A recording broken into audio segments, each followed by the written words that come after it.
Ça va? Ça va très très bien. Je voudrais te féliciter, Thierry. Parce que ça c'est bien, félicite-moi. Je viens d'apprendre une bonne nouvelle. Tu vas être grand-père, ça. Mais tu me le dis chaque semaine. Oui, non, je te l'ai dit la semaine dernière. Ah oui. Parce que maintenant, on va avoir un... T'es pas au courant pour le... Pourquoi? Pour Gaston. Non? Je vous laisse régler vos affaires de famille. Et sache que tu vas être grand-père à nouveau. Mais bon, c'était pas à moi de te l'annoncer. Et maintenant, j'accueille Tom Villa.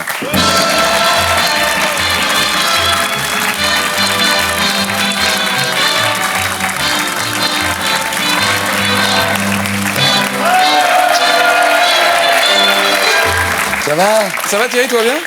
Ça va, oui. La famille s'agrandit. Oui, c'est ça, oui. Bon, générique.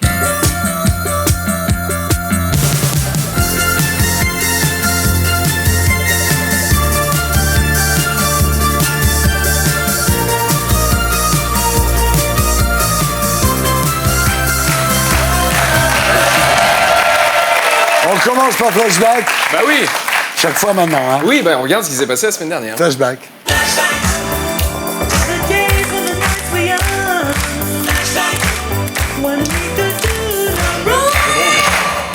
Si vous l'acceptez, Thierry, on va démarrer par une phrase sortie de son contexte. J'adore quand c'est hard, moi. Ah bah voilà, c'est ce que j'aime dans le montage, c'est qu'on peut faire croire n'importe quoi, qu'il s'est passé des choses extraordinaires en plateau. On peut aller plus loin dans le montage. Mais je vais aller plus loin avec vous, Thierry Ardisson. J'adore quand c'est hard, moi. Ah, ça devient intéressant. Ça, c'était vous et Philippe de Villiers. Évidemment, ça s'est pas passé. On peut même aller plus loin dans le montage. Mais je vais aller plus loin avec vous, Thierry Ardisson. J'adore quand c'est hard, moi. Là où ça devient un peu plus compliqué. La. D'ailleurs, il était marrant ce la. Ouais, moi, ça m'a rappelé une chanson. Ah, qu'elles sont jolies les filles de mon pays. La. Oui, qu'elles sont jolies les filles de mon pays.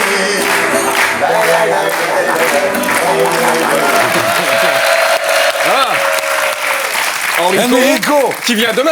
Il vient demain soir, Enrico. J'espère qu'il vient C'est mon demain frère. soir. En parlant de montage, la semaine dernière, il y a Josiane Balasco qui est venue et il y a un truc génial sur Internet, c'est une chaîne YouTube qui s'appelle What's the Mashup et qui met des répliques de films, donc par exemple Les Bronzés, sur plein d'autres films, génial. par exemple sur Walking Dead. C'est combien la statue là? 30 000 francs. Oh, elle est bien, j'ai envie de la prendre. Bon, attends, je vais te la marchander. Tu l'as fait à combien la statue? J'ai dit 30 000. Oh, dis, tu nous vois venir là. Ça vaut 15 000 francs ça. Non, 30 000. 20 000 francs. Non, 30 000. 25 000. Non, 30 000.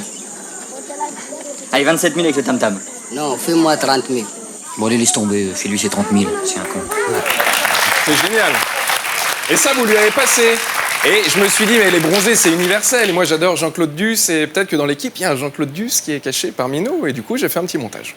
Écoute Bernard, je crois que toi et moi, on a un peu le même problème. C'est-à-dire qu'on peut pas vraiment tout miser sur notre physique, surtout toi. Alors si je peux me permettre de te donner un conseil, c'est oublie que t'as aucune chance, vas-y fonce. On sait jamais, sur un malentendu ça peut marcher. Très drôle. Thierry, est-ce que vous savez que la semaine dernière, vous avez reçu l'homme qui se recoiffe le plus vite au monde, et c'était pas Vincent Lagaffe, c'était quelqu'un qui avait des cheveux, c'était Paolo Levi. Mais sur les migrants, il a la même politique que Salvini. C'est-à-dire qu'ils ne veulent pas de migrants. Voilà, c'est exactement ça. Vous avez vu? Regardez, on se met le avant-après, je vous jure qu'il n'y a pas eu de montage. Boum, regardez ce qui s'est passé. Il est très très fort, je ne sais pas comment il fait, en 2 secondes, il s'est remis la mèche sans bouger la main, plus fort que Pierre Lissier avec Rachid Nekal. Donc vraiment, voilà, on peut l'applaudir parce que... Très très fort. Alors, Thierry Ardisson, c'est le roi du talk show. Vous êtes le roi du talk show. Ouais, j'en sais rien, depuis, moi. si, je vous le dis, depuis Je suis 35... le plus vieux, disons. Non, il y a Drucker. Mais, Oui, c'est vrai. non, mais 35 ans de carrière, et ce que je trouve génial, c'est que vous êtes toujours impressionnable. Oui. Alors, est-ce que vous connaissez la devise de l'Europe? Unis dans la diversité. Putain, bravo. Oui, bah vous posez une question, il y a une réponse. Alors, le talk show, je suis sûr. Par contre, animer un jeu, Thierry Ardisson qui présente une question pour un champion, j'ai un doute. Hein. Alors, est-ce que vous connaissez la devise de l'Europe? Unis dans la diversité. Putain, bravo. Ah oui, non, faut le tenter. Puis pour terminer, on va rendre hommage à nos camarades des Terriens du Dimanche, qui, je le rappelle, est une équipe pointue, qui décrypte les sujets les plus brûlants de la politique française. Entre 2 femmes, est-ce que vous choisissez la poilue? Non, mais moi je suis un pro pileux à géométrie variable. J'ai construit ma libido dans les années 70, donc je suis très favorable à l'entrecuisse. Sur les aisselles, sous les aisselles, je me battrai pas, c'est pas... Mais, je me battrai pas. Mais sur les jambes et sur les fesses, quelle horreur. Là, d'accord, ça fait mais ça. quelle horreur, c'est pas ça. Ça fait un peu Ça devrait être interdit. Bon, d'accord. Bah, après, quand il y en a un, ça va. C'est quand il y en a plusieurs qu'il y a des problèmes. Et vous? J'ai un petit peu peur parce que moi, j'avoue que j'aime bien les poils. Ah oui, j'aime bien les laisse poils. tomber. Ça dépend où, évidemment. Ah, quand même. Mais comme toi, en gros... La chatte, mais... oui. Ah bah la chatte, c'est évident. Alors. Faut quand même préciser que c'est une émission politique et sociétale. Ouais. C'est pas Ouais. du tout comme les terriens du samedi. Golnadel, ok. Gisbert, ok. Non, ça va. Putain, j'ai eu peur que Garrido tombe dans le piège. Ah bah Ouf. Garrido. Moi, je suis mais c'est la d'accord forêt pour les vénézuélienne. poils de couilles et les poils de chatte. Ah bah Et voilà. Eh ben voilà. Tu vois, C'est des Laurent, vrais débats de fion, quoi. tu De devrais, fond. tu devrais participer au terrien du dimanche. T'aurais tout à fait. Ah bah, j'aurais rien à y faire. Hein. Vous démerdez super bien sans moi. Tu veux pas jouer la Ligue des Champions? Non, ça se tente. Non, bon, bah voilà. Donc Raquel aussi. Il reste Natacha. Natacha? On a Ah ouais. Natacha ou... Ah, Natacha. Tout le monde attend, mesdames, messieurs. Maintenant, nous en sommes au plus important. Natacha Polony. C'est maintenant, Natacha, maintenant. Je vais garder pour la fin. Je pense que la nature ne fait pas forcément bien les choses Ouais, on a compris, ça va. et que nous devons, Ça va, on a compris. tout être humain T'es cœur. utilise son Ok, corps donc et en le gros, tu modifie. te coupes les Et cheveux c'est de bien ta sûr. tête comme tu te coupes les cheveux de ta chatte. Voilà, exactement. Bravo, Raquel. Tu vois le Ça, niveau. tu vois, je comprends le sens du mot géopolitique. Allez, c'est cuit. L'amour est comme l'oiseau de Twitter. On est bleu de lui seulement pour 48 heures. Allez, un premier tweet. C'est Cécile qui dit « Quand, dans Les Terriens du samedi, t'as l'impression d'avoir les sosies de Gérard Lenormand et de Thierry Olive, tu peux pas écouter sérieusement leurs échanges. » C'est pas faux. Alors, Gérard Lenormand, c'était Patrick Vignal. Effectivement, ça se tient, c'est pas mal. Non, le deuxième est plus probant, c'est Thierry Olive de L'Amour est dans le pré face à François Asselineau, effectivement. Là, je dis oui. Voilà. Là, ouais. je dis monsieur. François Asselineau est à droite, évidemment, hein, au cas où on ait un petit doute. Gros buzz la semaine dernière. Yann Moix, et il va en reparler, je pense, Ouais. à mon avis, dans quelques minutes, sur Michael Jackson. Il y a eu va un- s'expliquer Ouais, tout ouais. à l'heure, ouais. Il y a eu plein de tweets, il y a eu évidemment le blog de Jean-Marc Morandini qu'on a parlé, il y a TPMP qui a fait un petit débat aussi, choqué, pas choqué. Moi, ce qui m'a choqué, c'est pas ce qu'il a dit, c'est que maintenant, il s'est mis au jeu de mots. D'où ce mouvement que je qualifierais d'un mouvement de prostatestation en Algérie en ce moment. Il faudrait inventer un mot pour les députés débutants. Les députants. C'est vrai. En plus, le nombre de gens qui font semblant de ne pas reconnaître Debré, même de loin, c'est un jeu de mots. Donc maintenant, Ouais. il y a des jeux de mots. Il dit, en plus, il dit, c'est un jeu de Ouais, mots. ouais. Bah oui, au cas où on n'est pas compris, Ouais. c'est vrai que... C'est là où il est malin, c'est Ouais. qu'il nous met sur la voie. Ah non, je vous le dis, il y a Alex Vizorek qui est très très inquiet. Hein. D'ailleurs, je fais une petite parenthèse, beaucoup de gens se demandent où est passé Vizo parce qu'il a été déplacé Alors dans justement, l'émission. Vizorek, maintenant, il est à la toute fin de l'émission. Voilà. On ne pensait pas qu'on l'ait déprogrammé, bien au contraire. On lui a donné une place de choix. Voilà, je lui ai donné une fourchette. Maintenant, en gros, il passe entre 20h50 et 21h30. Comme dans plein d'émissions de C8, je peux pas vous donner la fin précise. En gros, voilà, si vers 20h50, il n'y a pas Viso, c'est qu'il va arriver. Si à 21h30, c'est les Chevaliers du Fiel, c'est qu'il est passé. Voilà, grosso modo. Là. Un autre tweet d'un téléspectateur, Nico24, qui dit « Les Terriens du samedi, c'est encore pas aujourd'hui qu'Asselineau va gagner des électeurs. Allez, courage, il te reste quelques années. » Bon, ok, je vous explique. Vous avez reçu François Asselineau, regardez. Écoutez, vous savez quoi? Ce que vous devriez faire, si je peux me permettre de vous donner un conseil. Ah oui, François, donne-nous un conseil. Ouais. Écoutez, vous savez quoi? Ce que vous devriez faire, si je peux me permettre de vous donner un conseil. Je vous en prie. Un jour, vous devriez réunir autour de cette table 28 représentants des 28 gouvernements. Ah oui. Ah bah oui. Oui, je suis un peu déçu. Pourquoi? Je m'attendais à un truc un peu plus... Bon, c'est pas grave, je donne une deuxième chance à François D'accord. Asselineau, il n'y a pas de souci. Je peux vous faire un cadeau? Ah ouais, le cadeau. Ah, Ah bah oui, Putain, des le cadeau. chocolats, On était des contents. des Ah, le chocolats, un cadeau. gâteau, du... On n'a pas trop marqué à l'antenne. Ah mais bah après, ouais. la fin, Qu'est-ce que c'est? Vas-y, dis-nous. Je peux vous faire un cadeau? Oui. Ouais. Regardez. Ça. Voilà. Ah ouais. Ah ouais.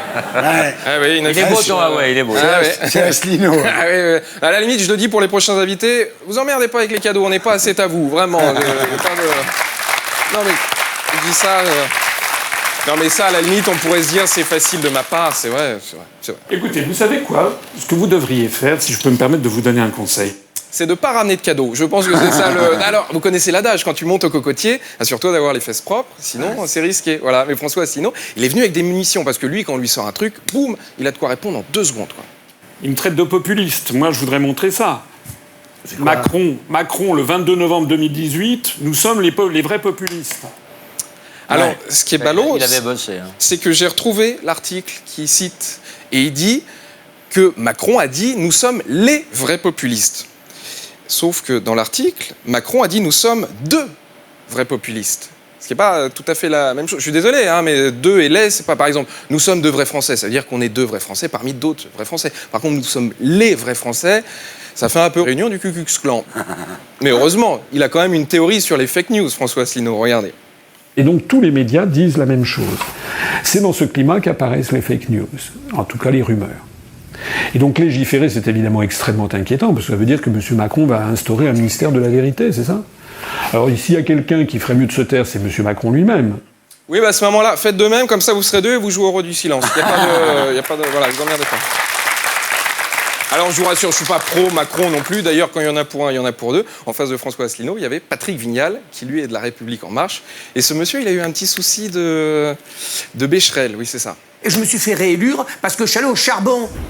Eh bien oui, alors je me suis fait réélire, bah ouais. Il voulait dire je me suis fait reluire. Ah oui, il n'a pas fait une émission de télé, lui, juste avant de... Si, je sais, regardez.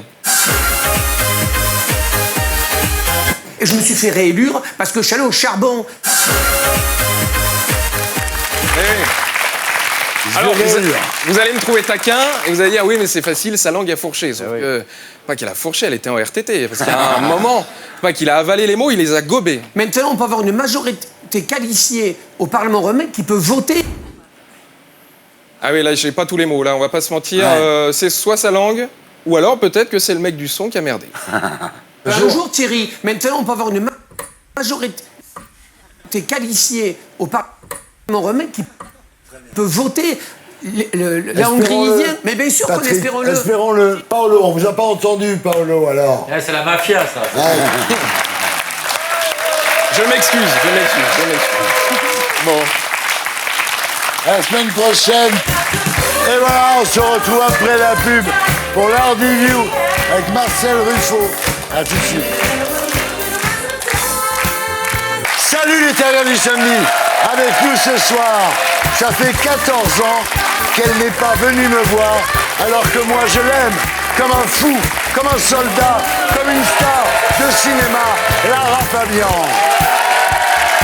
L'homme qui murmurait à l'oreille des enfants, la star de la pédopsychiatrie, Marcel Ruffo.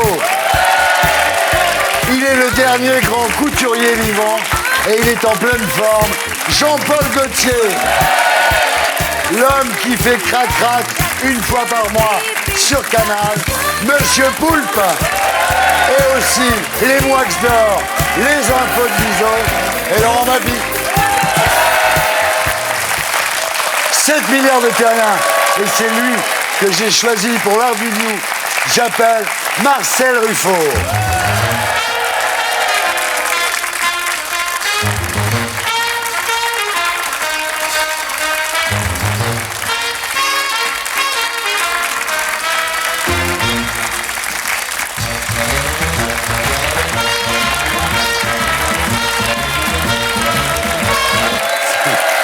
Marcel, bonsoir. Donc très heureux de vous avoir avec nous.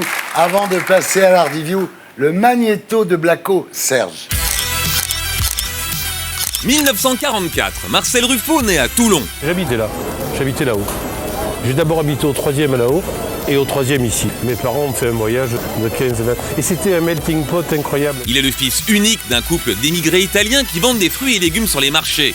Lui rêve d'être marin, mais sa mère le pousse à fond dans les études, si bien qu'il réussit le concours de médecine, devient interne à Marseille, puis neuropsychiatre. 1975, Marcel se spécialise dans la psychiatrie infantile et s'installe à Marseille. Beau gosse et beau parleur, il est vite repéré par FR3 Provence, qui lui offre sa première télé. On assiste à la disparition du mythe Père Noël. Et maintenant, il semble que les cadeaux, ce soit bien désigné par la publicité, par la télévision, et que Goldorak, très logiquement, on devrait l'offrir devant la télévision plutôt que devant la cheminée, puisqu'il sort de la télévision et que Goldorak, c'est bien un produit télévision. En 82, il devient professeur de médecine, mais passionné de rugby, il est en même temps le médecin du rugby club de Toulon, qui gagne le titre en 87. 1995, le professeur Ruffo devient chef de service en pédopsychiatrie et il vulgarise son savoir en librairie. Après Bébé parle, Bébé pleure et Bébé dort bien, il publie en l'an 2000 son premier best-seller, Oedipe toi-même, qui se vend à 350 000 exemplaires. À l'aise devant les caméras, il devient le psy préféré des médias. En 2004, il est nommé à la tête de la Maison de Solène, un projet soutenu par Bernadette Chirac et PPDA. Plus d'une centaine de maisons d'adolescents du même type fonctionnent aujourd'hui en France. 2009, plus médiatique que jamais, Ruffo présente sa propre émission quotidienne sur France 5. À la radio, il sera aussi le pédiatre d'Europe 1 et de France Inter. Pour un peu, on oublierait que Marcel Ruffo est toujours médecin et qu'il a ouvert à Marseille un hôpital pour les adolescents en difficulté où il exerce encore aujourd'hui. 2019. Marcel Ruffo est devenu la nouvelle Françoise Dolto. Dolto plaidait le laisser-faire, son fils est devenu chanteur de variété. Ruffo, lui, plaide pour l'autorité, sa fille est conseillère diplomatique à l'Élysée. Si Dolto, c'était la maman, Ruffo, c'est le papa. Pas étonnant qu'il soit ce soir chez Ardisson. Voilà. Et tout de suite, on passe à la grande interview de la semaine, c'est l'Ardiview.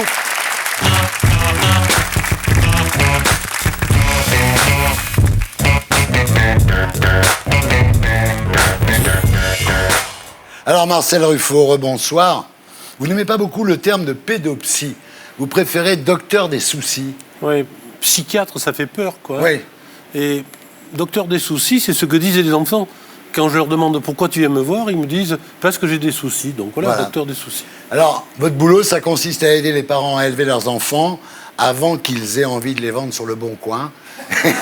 C'est donc un boulot très utile. Vous publiez chez Anne Carrière Qui commande ici, donc conseil aux parents d'enfants tyrans, coécrit avec Philippe Duverger. Autrefois, on disait des enfants caractériels. Et maintenant, enfants tyrans. Oui, c'est très juste. On ne dit plus d'ailleurs caractériel, on dit qu'ils ont du caractère. Oui, c'est pas pareil. Oui. Ouais. Ah, ils ont du caractère. Qu'est-ce qu'il a du caractère? Et en plus, il les persécute. Ouais. Alors moi, j'ai vu plein d'enfants qui persécutaient les parents. Ouais. Mais tout petit, il y a 3 ans. Ils commandent dans la famille. Et j'ai dit, est-ce que je deviens un grincheux? Est-ce que je deviens un vieux psychiatre grincheux? Donc je demande à Philippe Duverger, qui est la nouvelle génération, un des pôles de la nouvelle génération, qui vient d'être nommé à Necker, est-ce que tu rencontres des enfants tyrans? Il m'a dit plein. Et donc j'ai dit, échangeons. Là, vous dites, il y a des parents insultés et maltraités par leurs ados. Il y a même des mères seules qui sont battues. Et sans aide extérieure, évidemment, ça risque de s'aggraver. Mais surtout, ça commence très tôt. Je ne veux pas aller sur le pont, je veux regarder ma tablette, je ne veux pas dormir. Et ça commence très tôt et ça continue. Alors on trouve des enfants tyrans dans n'importe quelle famille, hein, un gosse qui est normal, jusqu'au jour où il pète un câble, quoi.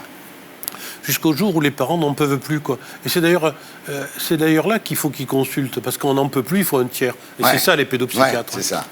Alors par exemple, le môme refuse de prendre son bain, il se jette par terre, il donne des coups de pied, il se tape la tête contre les murs. Enfin, c'est des vraies crises de nerfs, comme on dit. Oui, puis on voit par exemple, moi je vois un couple d'avocats il y a quelque temps avec un tyran de 3 ans. Je dis laissez-moi avec lui. Ah bon donc il reste avec moi, il commence à crier comme des cris d'orfraie. Je dis tant que tu cries, j'irai pas chercher tes parents. Donc il est terrorisé, il est gentil. Les parents reviennent, ils me disent on peut le gronder? Donc, ah oui, d'accord. On peut. Ah oui, ils sont graves quand même. Alors, pour vous, l'enfant tyran est né de ce que vous appelez la démocratie familiale. C'est-à-dire que, en fait, ses parents cherchent plutôt à lui faire plaisir que l'éduquer, en quelque sorte. En fait, il y avait l'image de Madame Dolto, là, tout à l'heure, et les parents actuels ont fait d'incroyables progrès. Ils sont mieux que nous, et mieux que nos parents. Honnêtement, mais ils cherchent à les comprendre. Et parfois, c'est difficile à comprendre un enfant. Il faut lui dire non, quoi. Et non, ça se dit plus. Alors, vous dénoncez la mode de l'éducation positive, c'est-à-dire tout faire, soi-disant, pour le bonheur de l'enfant, en oubliant d'imposer l'autorité parentale. Sûr, parce que autorité, c'est autoriser. C'est pas méchant, c'est pas garde à vous fixe, c'est au contraire, je t'autorise à être poli, à être galant. La politesse, maintenant, quand on rencontre un enfant poli, on l'envoie presque en psychothérapie. Hein. On dit, qu'est-ce que c'est ce truc? Il dit bonjour à la dame, il mange même quelque chose qui n'est pas très bon en disant c'est délicieux, c'est prodigieux. Il y a un problème, quoi. Ouais. Alors vous prenez, vous, l'autorité bienveillante, vous dites que ça aide davantage que l'amour envahissant. Oui, parce qu'on voit toujours en consultation un enfant pénible, quoi. Et la mère qui lui dit, bon, ça suffit, mais je t'aimerai toujours. Oui, il entend que la deuxième partie. Hein. C'est vrai que tout ça a commencé avec le fameux « il est interdit d'interdire » dès 68 arts. Et en fait, aujourd'hui, très souvent, les parents veulent séduire leurs enfants, alors que les enfants, ils ont besoin qu'on leur dise non de temps en temps, quoi. Oui, la question est intéressante. Est-ce qu'on doit séduire ses enfants? Est-ce qu'on est là pour leur plaire ou pour être leurs parents? C'est une vraie question. Est-ce qu'on va être leurs copains ou leurs parents, en fait? Oui, et d'ailleurs, sur Facebook, il y a des parents qui sont copains de leurs ados, ce qui est complètement délirant, quoi. Alors, pour vous, il faut être ni dans la séduction, ni dans l'emportement, mais dites-vous, dans la distance, dans l'indifférence, en fait. Il faut être moyen. Il faut avoir des défauts. Faut être ce qu'on est. Il ne faut pas essayer d'être le parent parfait. Non, puis on ne réussit pas. Et puis l'autre, il voit l'adolescent qu'on n'est pas parfait. Et donc, il va appuyer sur les défauts. Et d'ailleurs, être enfant de quelqu'un, c'est aimer ses défauts, pas ses qualités. Aimer une mère, un père sympa, ça ne demande aucun effort. Mais aimer les défauts de ses parents, ça, c'est être un enfant. Bien, ça me va très bien, ça. Alors, quand on sent qu'il n'y a plus de possibilité d'avancer, il faut consulter, donc aller voir un pédopsie, lui parler de son problème, ça peut aider. Sinon, il y a une autre solution, donc il y a 7 solutions. Voilà. Ça, c'est la solution avec les enfants tyrans. Voilà, là, c'est quand même Là, c'est quand on ne va pas chez le pédopsie, là. Ça, c'est le début de ma carrière en psychiatrie. Il y a les camisoles de force. J'ai commencé comme ça. Vous avez vu des enfants et des camisoles de force? J'ai vu des toxicos hospitalisés avec les psychotiques dans une unité globale et avec camisolés, c'était une sale époque. Ou alors, il y a la solution fromage. On regarde à quoi ça ressemble. Magnéto, Serge.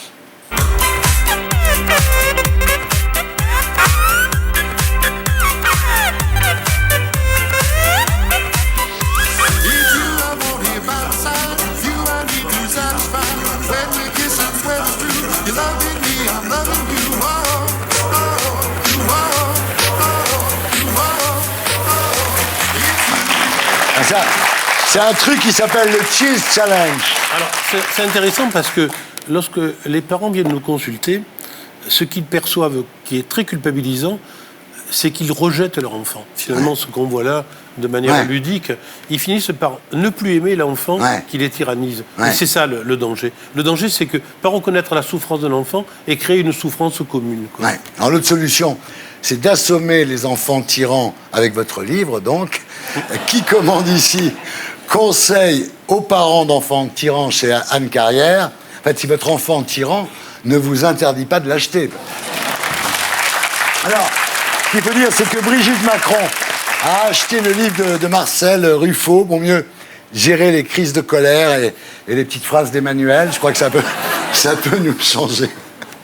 Alors, c'est vrai que le mieux pour les parents, ça serait d'abord de commencer avec un labrador. Ils prennent un chien pour tester leur capacité parentale.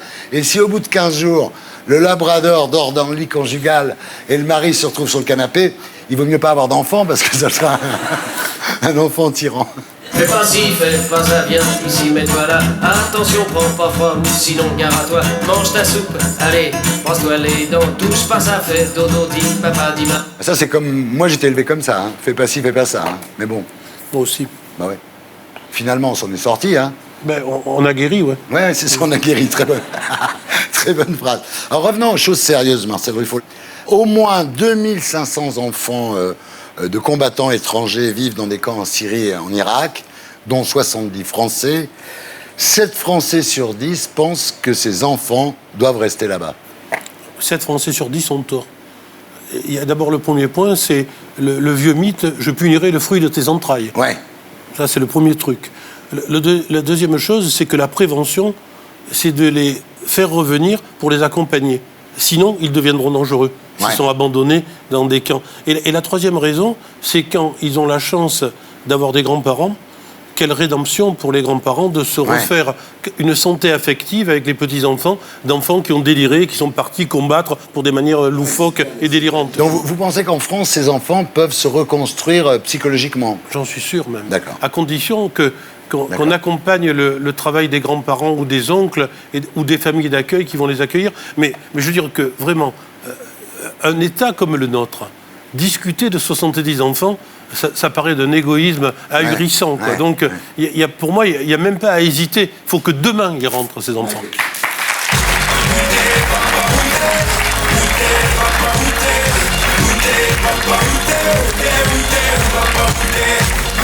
Il y a peut-être une dernière chose là.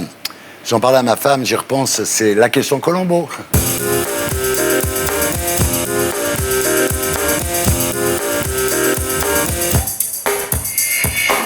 Alors Marcel Ruffo, j'ai appris, figurez-vous, il y a 10 jours, que ma grande fille était enceinte et que j'allais être grand-père. Ça rajeunit personne. Quel conseil me donneriez-vous maintenant que je suis grand-père? Alors, soyez un grand-père à temps partiel. Et soyez le grand-père qui portera pour elle ou pour lui le passé, le présent, et vous vous fichez de l'avenir. D'accord. Vous êtes irresponsable, quoi. C'est ça. D'accord. C'est ça qui est bien. Et c'est génial. Bah, être irresponsable, ça me va très bien.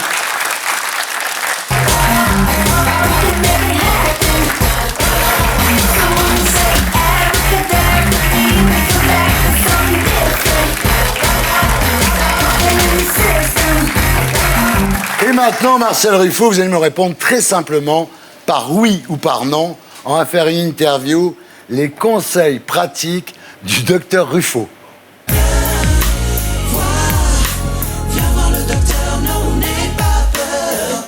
Alors, les écrans aux enfants de moins de 3 ans, c'est oui ou c'est non? C'est oui.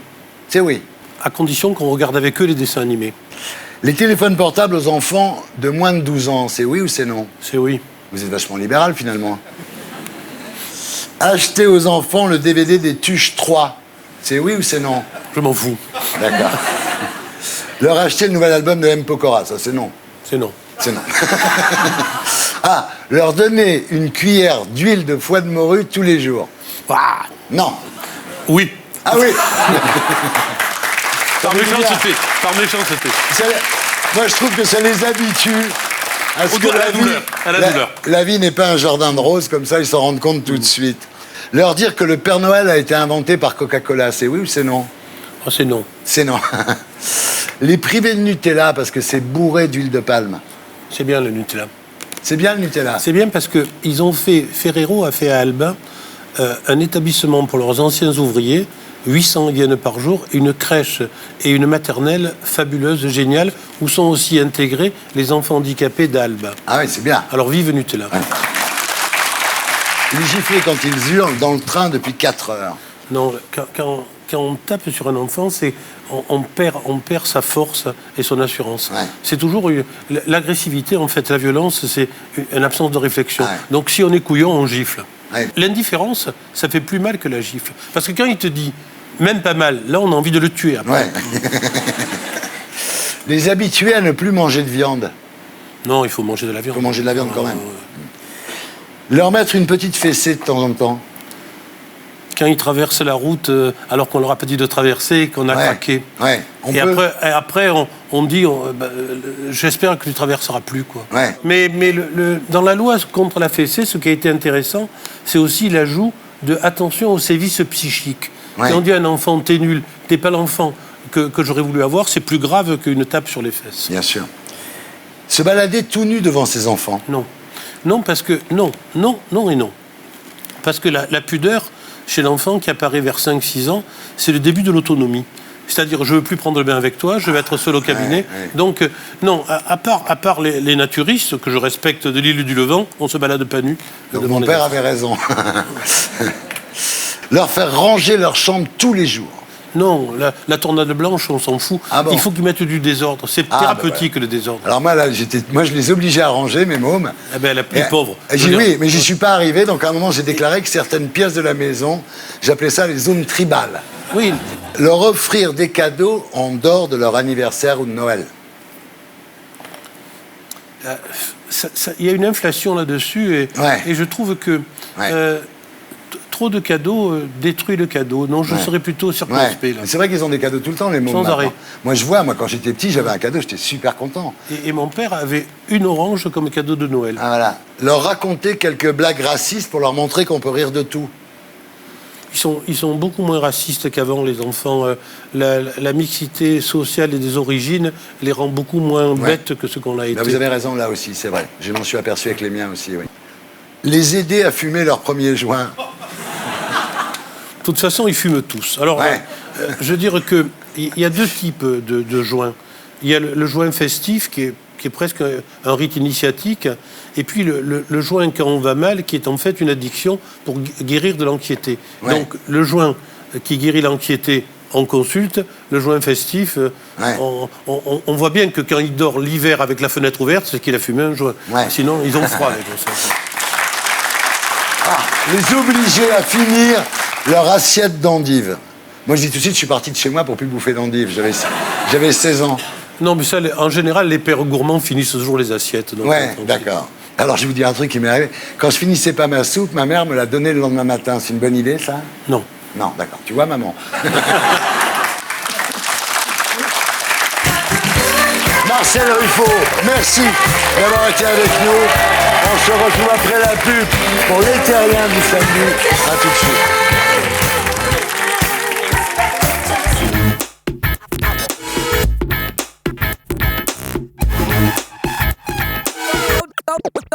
Go down.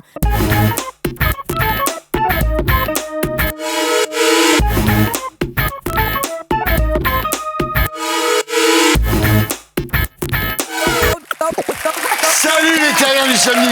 Bienvenue dans l'émission qui vous aide à vous faire votre panthéon avec Laurent Baffy. Et j'accueille Yann Moix.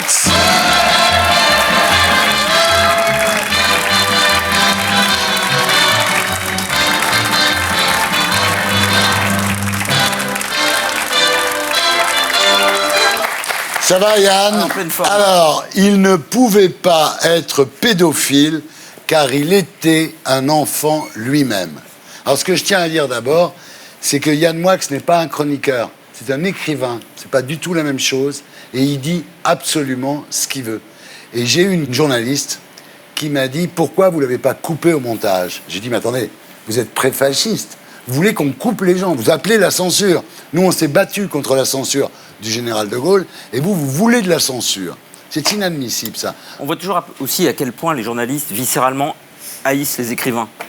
Et heureusement qu'il y a des écrivains aujourd'hui pour dire des choses. La littérature, c'est le mal. C'est pas le bisounoursisme. Bien sûr. Et alors, effectivement, je suis écrivain Thierry, et c'est très étrange, la société, parce qu'en 2009, et vous me connaissez, c'est pas pour faire ma publicité, je n'ai rien à faire. En 2009, dans un livre que j'avais intitulé 50 ans dans la peau de Michael Jackson, j'avais intitulé un chapitre « L'un pédophile », montrant que Michael Jackson ne pouvait pas être pédophile. Et je vais vous lire un court extrait. Je vous en prie. Rien n'est plus différent d'un enfant qu'un pédophile. Rien n'est plus différent de Michael Jackson qu'un pédophile. La voix d'enfant de Michael aurait fait fuir les enfants si Michael n'était pas un enfant lui-même. Un pédophile adore rassurer les enfants. Michael Jackson adorait leur faire peur. Preuve absolue qu'il était un enfant. Car au fond, la grande frayeur de l'adulte, c'est d'effrayer l'enfant. La plus grande frayeur du pédophile, c'est d'effrayer l'enfant. La plupart des adultes que je connais feraient de meilleurs pédophiles que Michael Jackson. Et voilà. Alors, regarde, vous avez été condamné en diffamation par Renaud Camus. Vous aviez dit, en parlant de Renaud Camus, qu'il était assez antisémite. Et ça vous coûte 1000 balles, quand même. Il a gagné son procès, et je suis très étonné que quelqu'un qui se veut le chantre de la liberté d'expression, parce que c'est grâce à cette liberté d'expression qu'il peut, par exemple, expliquer que la notion de race existe. Eh bien, que quelqu'un qui se fait le chantre de la liberté d'expression utilise les tribunaux dès que quelque chose ne lui plaît pas à son sujet. Je trouvais déjà que M. Camus avait un style de vieux monsieur, il a des conduites de petit monsieur, ça c'est la première chose. Et puis je crois quand même qu'aucune scène n'étant disponible pour lui, étant donné les inepties qu'il déballe à longueur de journée, il a choisi le tribunal. Ça lui fait un public comme il le mérite, c'est-à-dire 2 flics qui le regardent avec des airs de veau qu'on mène à l'abattoir. Et maintenant, c'est l'heure des récompenses qui peuvent faire mal. Les Moix d'or.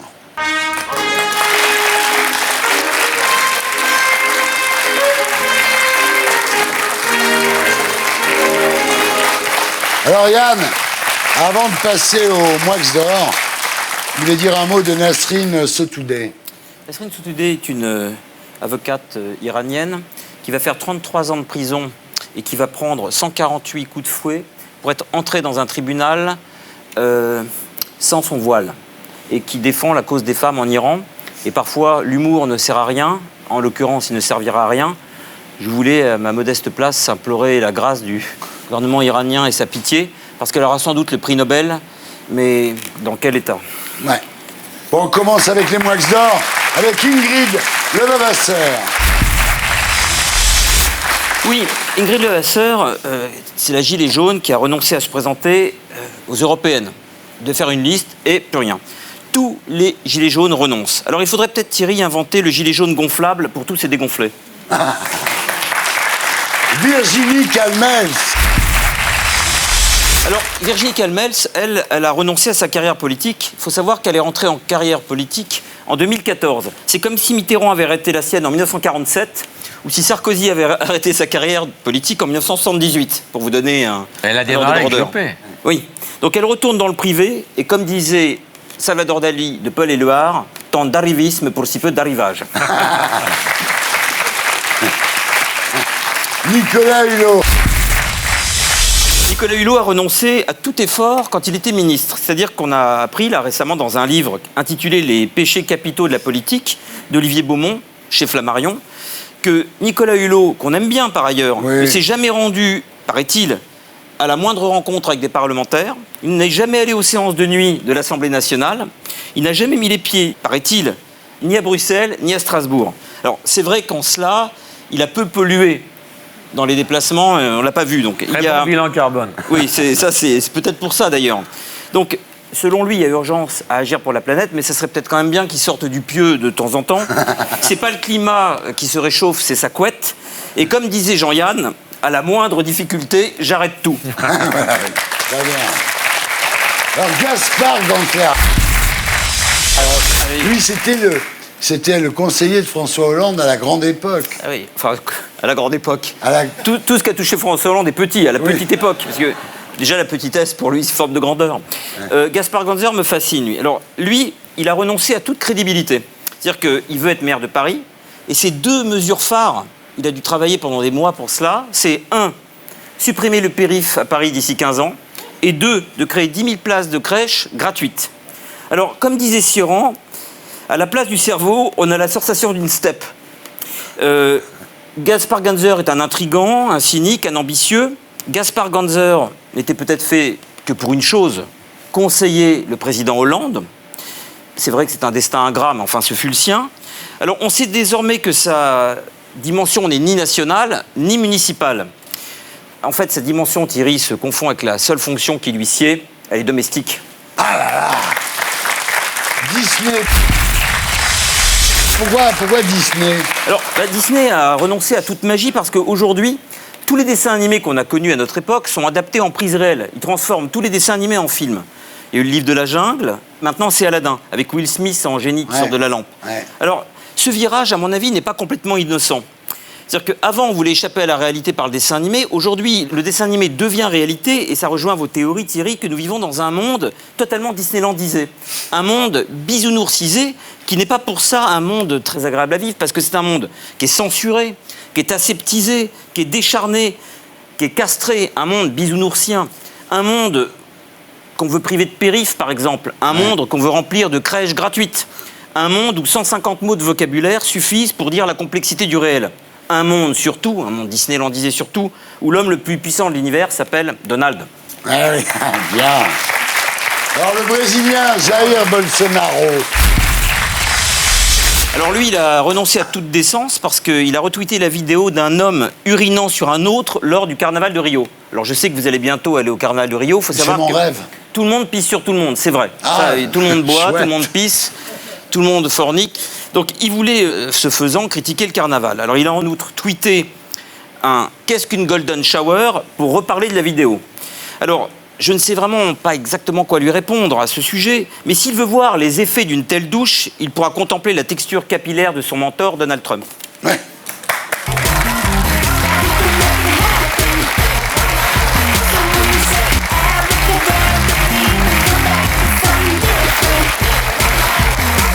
Et maintenant, c'est l'heure de la promo qui s'affiche. C'est shopping.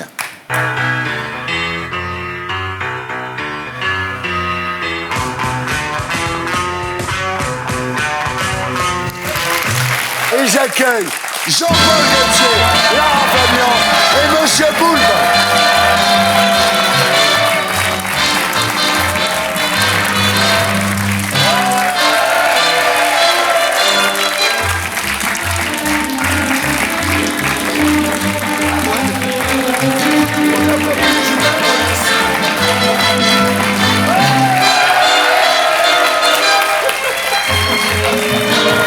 Bon, les escaliers, Jean-Paul, pour vous, maintenant, c'est une habitude, quoi. Depuis les Folies Bergères, descendre en escalier. Je les ai pas descendus, c'est des Folies Bergères. Hein. Là, c'était parfait, hein. Et Ben, vous ça aussi, allait, ça vous allait. aussi. J'ai essayé de Et paraître toi, t'es à l'aise. content de ton escalier électrique?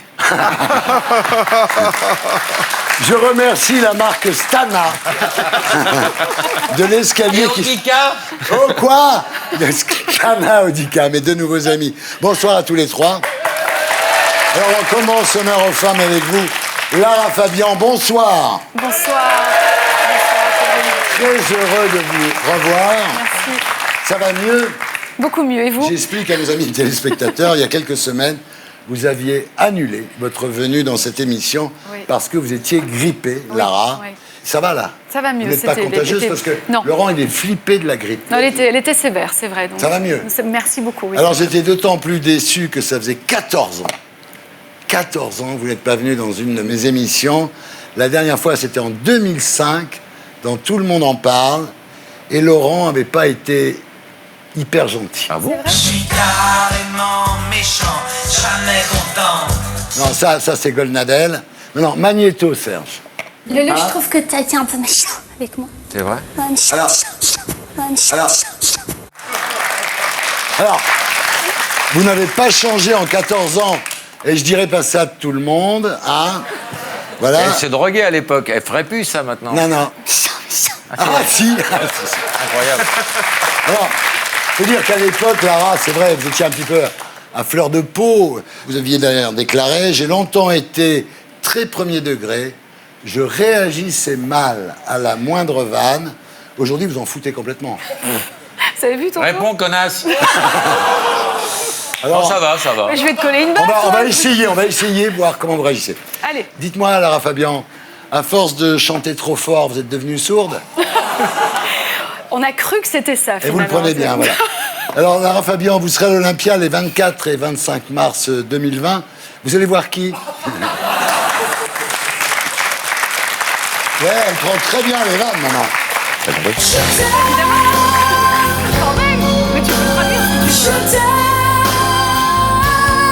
comme un fou, comme un soldat, comme une star de cinéma. Oh là là là.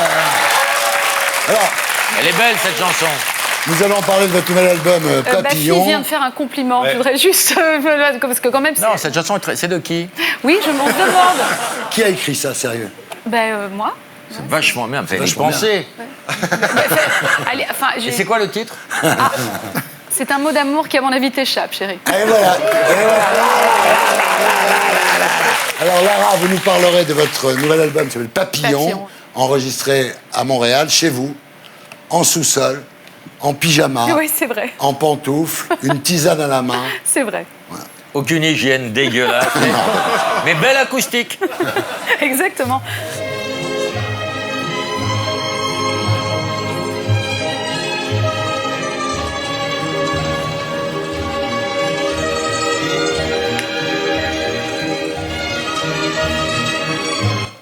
Et voilà. C'est très sexuel, ce truc. Ce truc qui tombe Là, il y a comme du ça. blé, là. On n'est pas chez Ruquier, là. Il y a du décor. Alors Jean-Paul Gaultier, bonsoir. Alors nous parlerons tout à l'heure de la prolongation de votre Fashion Freak Show Folies Bergères jusqu'au 16 juin 2019, avant une tournée mondiale. C'est-à-dire que non seulement vous allez tourner avec la troupe, mais il y a des gens dans d'autres pays maintenant qui disent on veut monter notre propre Fashion Freak Show. Quoi. C'est incroyable. J'en reviens pas. Ah non, mais vraiment. Le succès vraiment. de ce blaireau.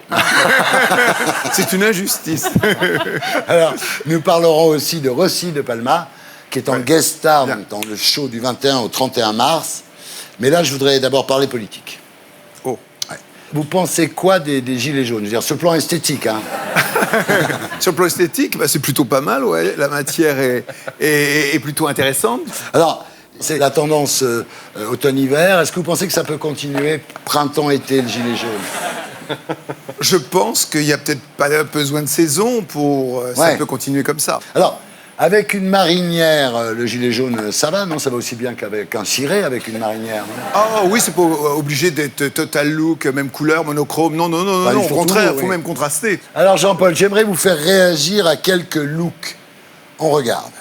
Oh, ça doit être une école de mode, non? Ouais, je sais des pas. choses comme ça, je pense, ouais. Je crois que c'est bien, parce qu'il s'amuse en faisant des choses Ça, c'est un gilet jaune après la manif, parce qu'elle a son œil sur l'épaule. On continue. C'est tel qui regarde.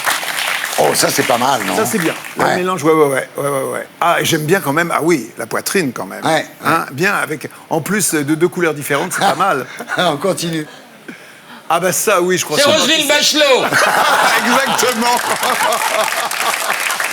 On va reconnaître tout de suite. Ce qui est assez formidable, c'est la façon de marcher. On voit aussitôt la démarche, là, comme ça, un petit peu forte et dure. C'est un peu la butch, quand même, hein? Oui. Alors ça, maintenant, ça a été réellement présenté par... Ça a été critiqué, je crois. Par Burberry. Ouais. Et ils ont été obligés de l'enlever de la collection. Hein. Ouais, mais je crois que l'esprit assez mal placé. Il y a une autre chose aussi qui avait été interdite, que j'avais trouvé quand même assez invraisemblable. C'était genre un pull qui montait jusque-là, qui était un pull à col roulé noir, et avec des lèvres qui étaient faites en rouge. C'était une idée stylistique, mais ça n'a rien à voir. En plus, le reste... Ça faisait blackface. Ça faisait blackface, mais ça faisait pas du tout blackface, c'est pas du tout ça l'esprit. Là, vous allez voir un truc là qui est quand même pas mal. Là aussi, je crois que c'est le pull vagin. Donc le pull vagin. C'est intéressant. C'est Fendi qui a fait ça. On en fait pour homme? Ouais, ça vaut 850 € ce pull-là. Si quelqu'un avec la débroussailleuse. Est-ce qu'il y a l'odeur qui va avec le... Ah ben sûrement, c'est du exactement ce qu'on voulait éviter. Alors, Jean-Paul, vous avez fait quand même une spécialité de vos soutiens-gorge pointus. Ouais. Pourquoi n'avez-vous jamais fait de slip pointu? J'ai fait. Ah bah bravo. Ah oui, un slip conique et même des fesses coniques aussi. Ah, ça me rassure.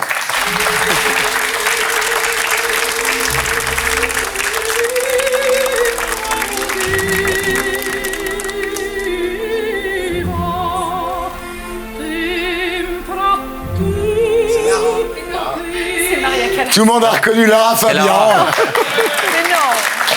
I wish, mais non. Eh oui, la Callas, Casta Diva, Monsieur Poulpe, rebonsoir. Bonsoir.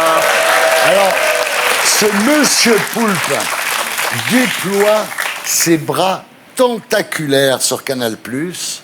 Vous êtes le symbole, vous êtes l'icône du reboot créatif de la chaîne. Voilà, pour moi, vous êtes ça. C'est-à-dire que Canal Brun est là d'un seul coup. Vous incarnez finalement une renaissance de Canal+. Combien je vous dois, Thierry? Combien je vous dois pour ça? On va t'offrir des manches, là. Dans la tradition d'Antoine Decaune, évidemment, qui est iconique, lui aussi, de Canal+. Alors, vous appelez Monsieur Poulpe parce que vous étiez mou. Je le suis toujours. Mais pas au lit, j'espère. Après, ça dépend. Avec vous, peut-être une mi-molle, peut-être. Ah ouais, quoique, attention, attention, faut pas me provoquer. Alors, on connaît pas votre vrai nom. Sur le site Copain d'avant, vous vous appelez Camille Pierandelli. Sur Facebook, vous appelez Erwan Cohen. Et votre mère dans Crac Crac, puisque votre mère est dans Crac Crac pour le book club, elle vous surnomme Seb. Donc on ne sait toujours pas. On est sur de la désinformation assez probante. Il y a que la fille à la compta à Canal qui sait votre vrai nom, parce qu'elle fait les chèques et j'ai peur de ces gens-là. Ouais. Donc si la fille qui fait les chèques à Canal peut m'appeler, il y aura une forte récompense. En fait, vous cachez votre nom parce que vous êtes un ancien nazi. Comment vous avez de la famille aussi dans le... Ouais, ok. Et il a vu le film Pulp Fiction. Mais Monsieur Calamar, ça aurait été mieux, non? Du moment qu'on met Monsieur devant, après tout d'accord, passe. après tout marche. Monsieur, tu connais Madame Sèche? I like to be under the sea in an octopus's garden in the shade. Vous savez que donc désormais, chaque fois que vous viendrez dans cette émission, vous aurez cette chanson.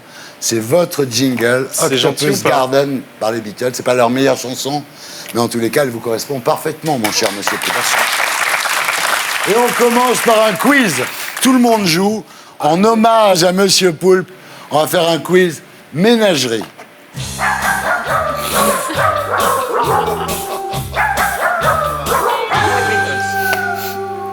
Alors, je vous montre la photo d'un animal et vous me donnez la personnalité qui lui correspond avec le prénom.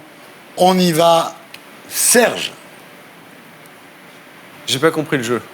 Ah, c'est là. Didier Bourdon. Ah, ok, d'accord. Ok, ça y est. C'était un bourdon. Ah, allons-y. Serge Lama. Oui, bravo. Et voilà. Jean-Paul Gaultier, tout de suite, vous. Voilà. Incroyable, hein. Serge. Joe Cocker. Joe Cocker. Joe Cocker. Ah, ce jeu est très, J'attends très... Charles Basset avec impatience. Eh ben, Charles Charles Basset. J'adore après la photo. La fouine. La Oui, fouine. la fouine. La fouine. Attention. Corneille. Ouais.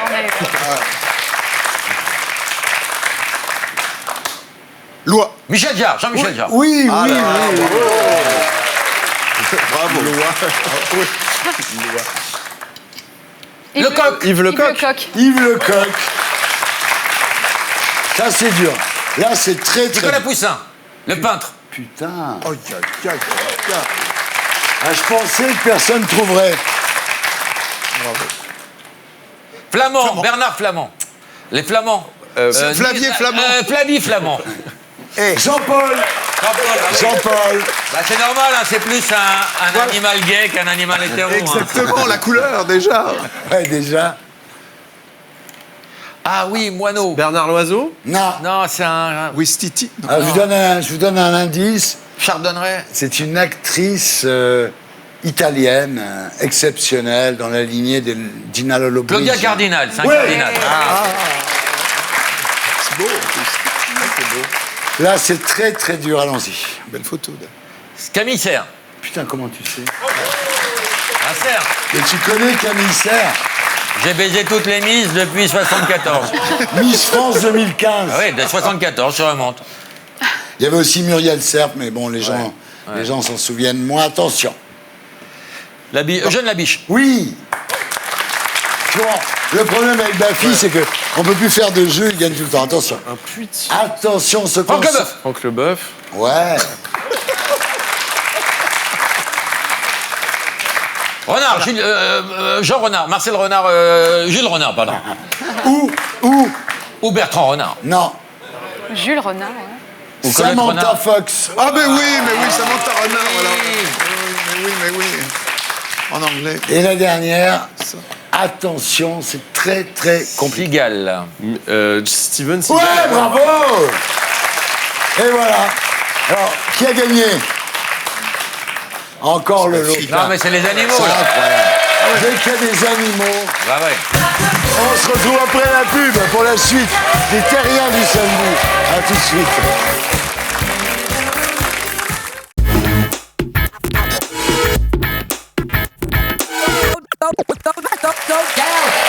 Bonsoir, les Terriens du samedi.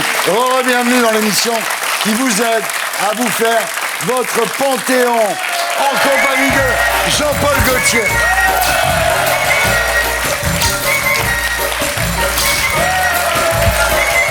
Lara Fabian.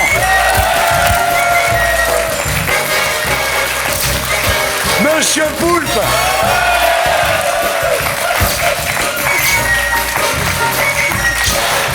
Et Laurent Baffy. Ah oui. Et maintenant, c'est l'heure de la promo qui s'affiche. C'est shopping.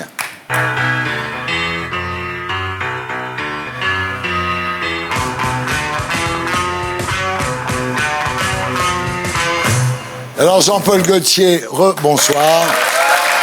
Votre revue Fashion Freak Show a commencé aux Folies Bergères le 2 octobre dernier. Elle devait durer jusqu'à fin décembre. Ensuite, le spectacle a été prolongé jusqu'en mars, ensuite jusqu'en avril, et finalement jusqu'au 16 juin. Ouais. incroyable, Triomphe. un succès fou. Il y a déjà 200 000 personnes qui l'ont vu avant une tournée internationale. Dont 150 000 qui se sont fait rembourser, c'est quand même des chiffres impressionnants. Et on regarde à quoi ça ressemble. Chic, chic, le freak, c'est chic. Chic, chic, le freak, c'est chic. Freak out. Chic, chic, le freak, c'est chic.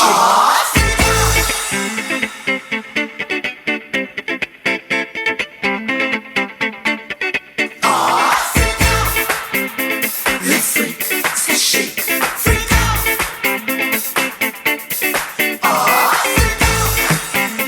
Le freak, c'est chic. Freak out. Chic, chic. Chic, chic, le freak, c'est chic.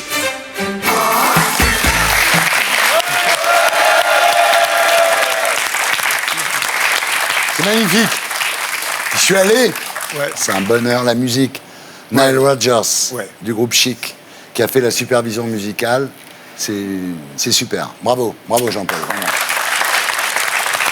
Alors évidemment, l'histoire est devenue une légende.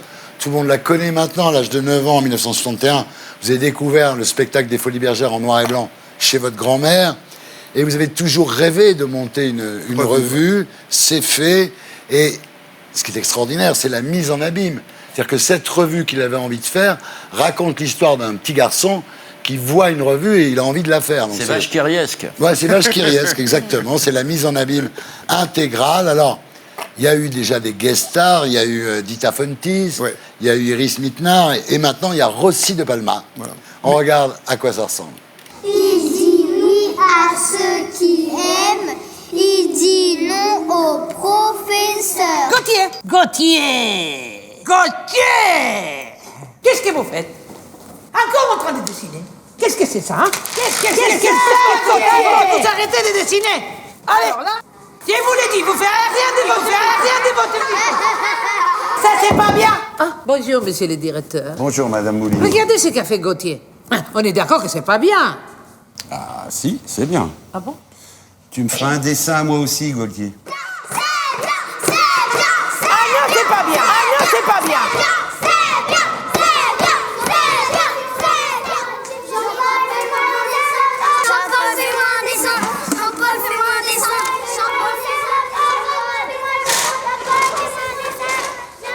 Gauthier, vous regardez trop la télé, Gauthier. Vous regardez trop la télé. Arrêtez de regarder la télé, Gauthier. Arrêtez de regarder la télé. Vous regardez trop la télé, Gauthier. Vous regardez trop la télé, Gauthier. Vous regardez trop la télé, Gauthier. C'est pas bon pour la santé. Formidable. Ce qui est drôle, c'est que c'est le début, c'est-à-dire que c'est le lendemain où j'ai vu les Folies Bergères, j'ai dessiné ça, et moi qui étais rejeté en classe, l'institutrice a voulu me punir, et elle m'a mis donc le dessin dans le dos, j'ai fait le tour des autres classes pour m'humilier, mais en vérité, tout le monde m'a demandé après des dessins, voilà. Alors que j'ai été rejeté parce que je ne savais pas jouer au foot, etc. Et donc voilà, et Rosie, là, l'interprète plutôt bien, c'est un type. C'est vous qui avez dessiné le visage de Rosie de Palma, non? Oui, mais c'est ça. Ben, c'était l'époque Picasso. Alors elle est sur scène du 21 au 31 mars. Non, ce qui est extraordinaire quand même, c'est magnifique de mettre sa vie comme ça en scène, parce que vous avez fait des choses fabuleuses dans la mode. Mais au-delà de ça, c'est-à-dire que c'est une vraie attitude. Un dandy, c'est quelqu'un dont la vie est une œuvre d'art. Et finalement, vous êtes un vrai dandy. Je sais pas, c'est peut-être un beau compliment, mais en tous les cas, ce que j'ai fait, je savais... je ne l'ai pas écrit, si vous voulez, parce que je ne sais pas écrire, je ne sais pas mettre les mots les uns à côté des autres. Par contre, je l'ai écrit visuellement. Pour moi. Et c'était la seule histoire que je pouvais raconter, puisque c'était la mienne, et puis voilà. Donc par contre, j'étais assez emmerdant, je crois, parce que j'étais assez pointilleux à ce que je voulais, etc., montrer tout, mais c'est normal aussi. Mais le résultat est à la hauteur, oui. Depuis qu'on s'est vu, donc, il y a eu plein de choses. Évidemment, il y a eu le défilé printemps-été 2019, inspiration kimono, hein. Ouais, c'était plutôt un peu japonais, et puis enfin léger, déplissé, enfin. Bon, c'était pas une collection spéciale au point de vue intention, mais en tous les cas, les vêtements n'étaient pas trop mal. Magnéto, Serge.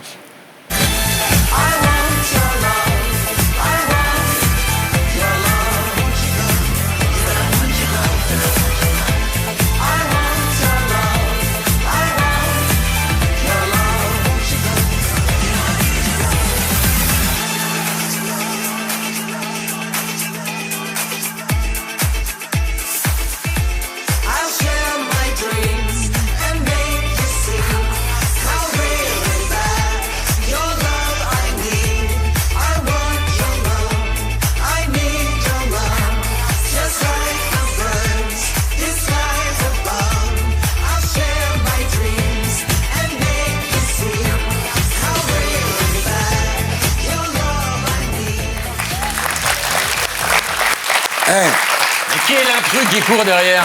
Vous avez beaucoup de chance quand même de pouvoir comme ça exprimer votre créativité, votre talent.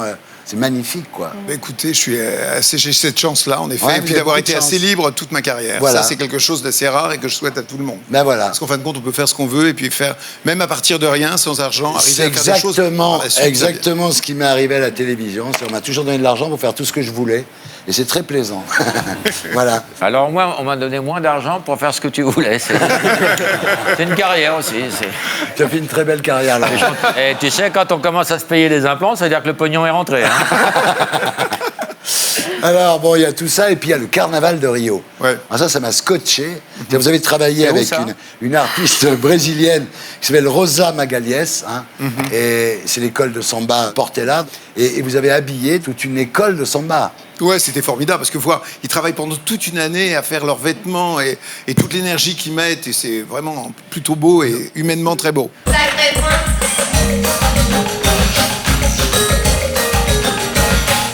Sacré français. Ça, c'est pas Dimitri of Paris. Ouais. Sacré français. Voilà. Hein, vraiment. Dimitri of Paris, c'est ça? Absolument. Ah, oui. Vous êtes aujourd'hui vraiment l'image de la France. Vous avez beaucoup de gloire, mais une gloire méritée. Je veux dire pourquoi.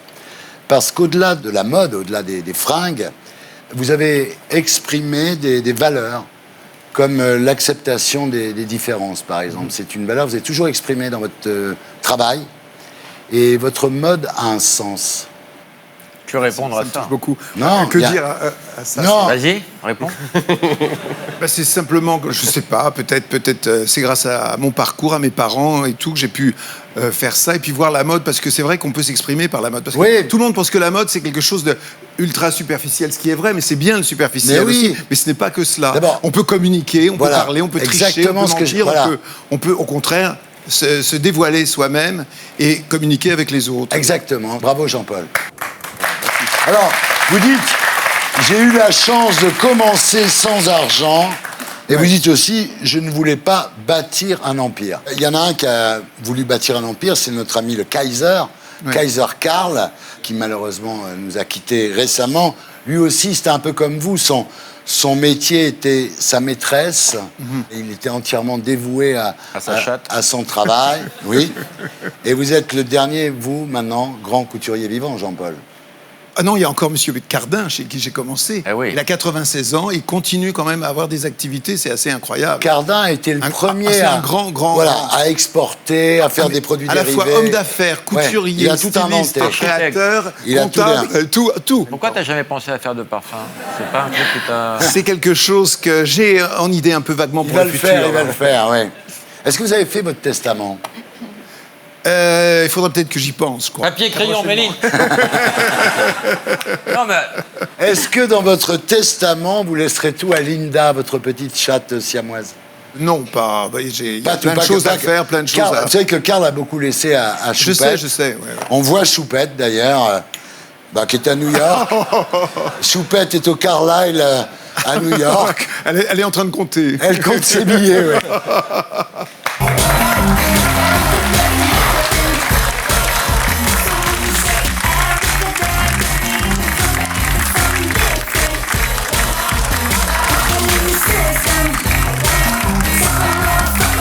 Et parce qu'un artiste, c'est aussi un code barre, on continue shopping.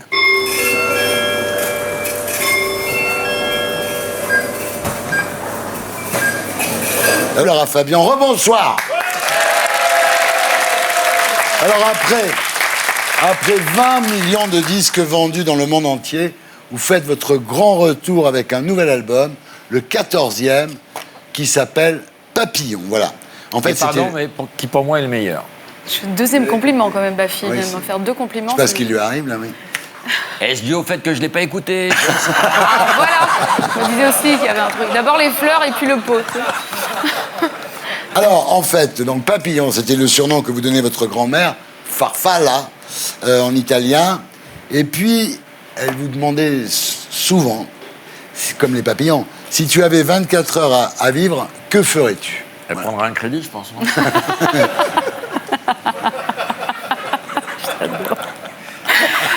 Vous me posez la question, Thierry? On fait le testament, oui ou merde? 1 heure pour une feuille et un stylo? Il est chaud, là. Alors, si vous aviez 24 heures à vivre comme un papillon, feriez quoi? Je les passerai avec ma famille. Je réunirai mon père, ma mère, mon mari, ma fille. Avec tout le monde? Ouais, je réunirai vraiment les très très proches. Et ben, vous... Et je mangerai quelque chose qui me fait super plaisir et je serai en Sicile, au bord de la mer, dans la région de Nantes. Oui. Voilà. Jean-Paul, vous avez 24 heures à vivre. Faites quoi?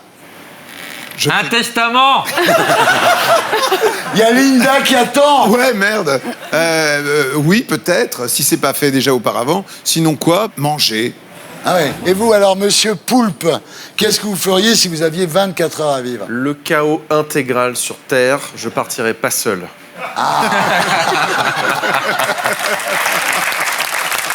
Alors, 11 chansons inédites, produites par la star de la pop suédoise Maud Deleby. Ouais. Alors que, bon, le mec est très doué parce que tout le monde veut bosser avec lui. Hein. C'est vrai qu'il est assez doué. Ouais, Il vous a apporté un son vraiment électro, quoi. C'est très... C'est électropop, c'est des sons planants, contemporains. C'est les sons d'aujourd'hui. Qu'est-ce que vous voulez Absolument. faire? Ben, voilà. Ah ouais. Alors, le résultat, donc, c'est qu'on regarde à quoi ça ressemble. Voilà. Magnéto, Serge. Je volerai, m'habillerai de lumière. Je me cacherai de la pluie et du vent. Je regarderai la terre, apprécierai sa beauté. Je volerai, serai un papillon. Et voilà, Papillon, extrait de l'album éponyme Papillon.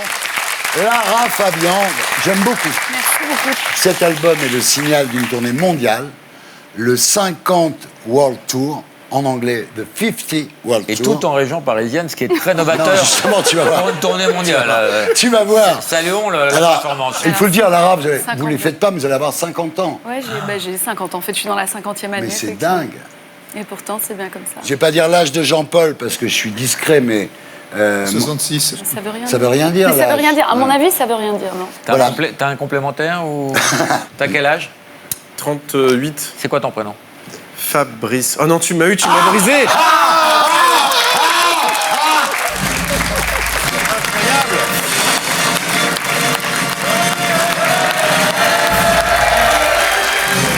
Un véritable mentaliste. Et voilà. Il a Et pas- on enchaîne sur le ni oui ni non. Il n'a pas eu tête à s'appeler Fabrice, moi je Non, te dis, tu veux que je te dise? En fait, un de ses noms, c'est Erwan Cohen. Ça sonne aussi mal que Varek Ben Soussan. Varek Ben Soussan. Alors, tournée mondiale, New York, Saint-Pétersbourg, Bucarest, Sofia, Bruxelles. Et alors, il y a un truc que je comprends pas, Roubaix. Mais il n'y a pas que Roubaix, il y a Lyon, il y a Marseille, il y a Le Canet, il y a Paris aussi. Bah, le Parce- Canet, c'est. Mais parce C'est que pas dans une les tournée 50 mondiale, le Canet. Mais bien sûr que non, mais ça fait partie de la planète quand même. D'accord, non oui, oui, Hein, oui, bon, oui, oui. Je Voilà. crois pas, non, ça a été exclu. je Non, crois. mais c'est quand même. Vous êtes la première chanteuse de l'histoire à placer Roubaix dans une tournée mondiale. Bon, faites ce que vous voulez. Il y a- Chantez pas trop fort. D'accord, je vous promets. Ce serait dommage que vous Mais je vous en redeveniez veux. sourde. Je t'aime comme un fou, comme un soldat, Comme une star de cinéma. Eh, ça, c'est indépassable. C'est de qui?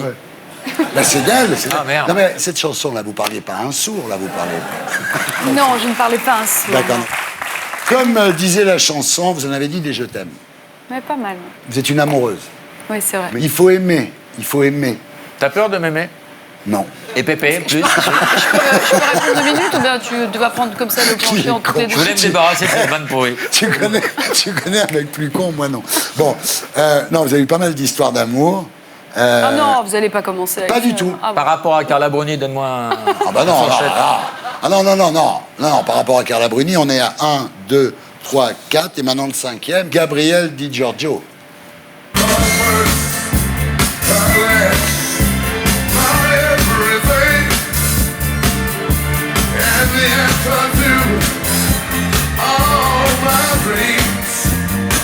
Alors, votre album est numéro 1 au Québec bientôt, en France, et vous êtes au top en amour, vous vous rendez compte? Pensez à ça. Je vais me toucher la tête. Numéro 1, Oui, Il y a d'autres choses qui portent bonheur. Et au top, on en a.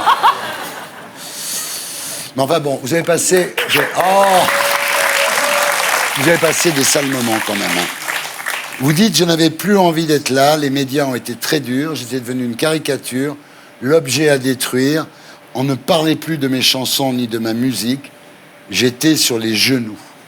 C'est vrai, j'ai eu une période, vraiment une réelle traversée du désert, parce qu'il y a eu une forme de... C'est vrai De bashing. En fait, j'essaie toujours d'expliquer les choses avec un peu de recul. Aujourd'hui, à 50 balais, heureusement qu'on en a, qu'on en prend.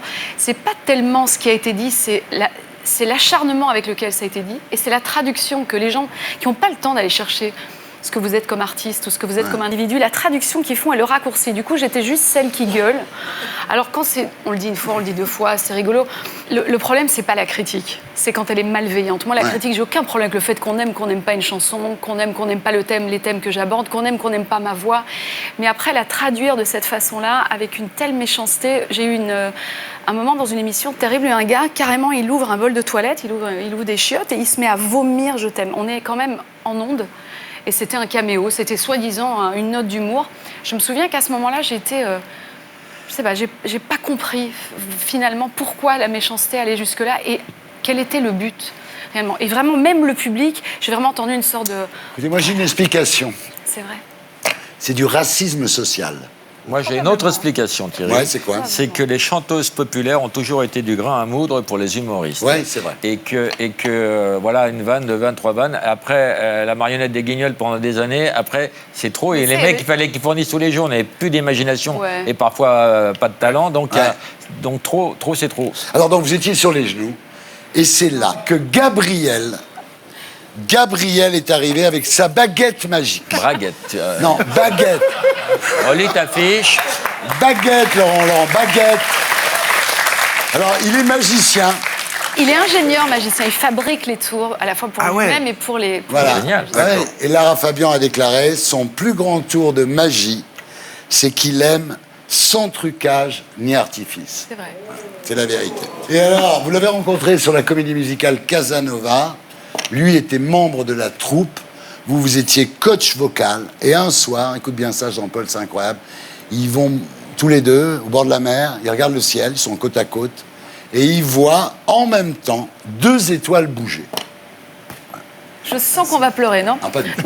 C'est juste une bagnole qui reculait. Et depuis, je porte des lunettes. Non, Lara, ces 2 étoiles est à côté de lui. En plus, similitude capillaire, il y a quelque chose qui se passe et tout. Et là, vous dites, et là, vous dites, qu'est-ce que j'attends pour l'embrasser, putain? Mais oui, c'est compliqué quand même. Enfin, en général, les garçons sont, je sais pas, peut-être pas tous, mais un peu plus timides. Bien que les sûr, filles. c'est les filles qui font le premier pas, bien sûr. Et là, et puis il y a eu une question. Je dis, mais est-ce que tu sais l'âge que j'ai? Il fait, non. Oui, maman. À l'époque, je savais très très bien qu'il était quand même relativement plus jeune que moi. 14 ans, c'est rien. C'est 12. Ah, il avait 14 C'est 12 ans. Il avait 12. On a 12 ans de différence. 12 ans. Et il me dit, ouais, non, je sais pas faire. Alors il tape. 2-3 âges absolument erronés. Je lui dis, non, pas tellement. Non, j'ai 42 ans. Ok, il fait, et là, je me suis dit que je pouvais l'embrasser. C'était sans risque. Mais c'est bien, bravo. On est très heureux pour vous. Ce qu'on peut dire aussi, c'est que quand même, vous êtes d'origine sicilienne Comme tous lui. les deux, donc d'accord. c'est normal. Bah ouais, ça aide. Là-bas, la mama, c'est sacré. Ça aide, hein. les pastas, tu vois. On vient de la même ville que ma mère. Les pastas. Et vous avez les mêmes parents? Vous devrez voir Non. vos enfants. Non, mais c'est bien, vous êtes heureuse, là. Je me touche. Je me touche. Ah ouais. On se retrouve après la pub pour la suite des Terriens du samedi. À tout de suite.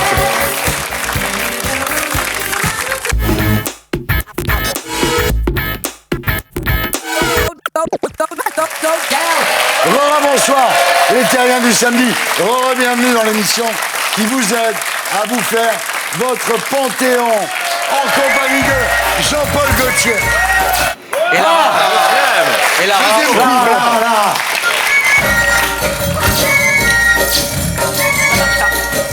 Non plus. Ah, regarde, c'est comme ça, Lara.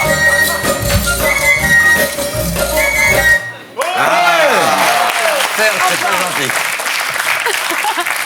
Monsieur Poulpe. Ah ouais. Oh, du premier coup. Oh putain, il est arrivé du premier coup. c'est la première fois que je vois ça, ouais. Incroyable. Et parce qu'un artiste, c'est aussi un code barre, on continue shopping.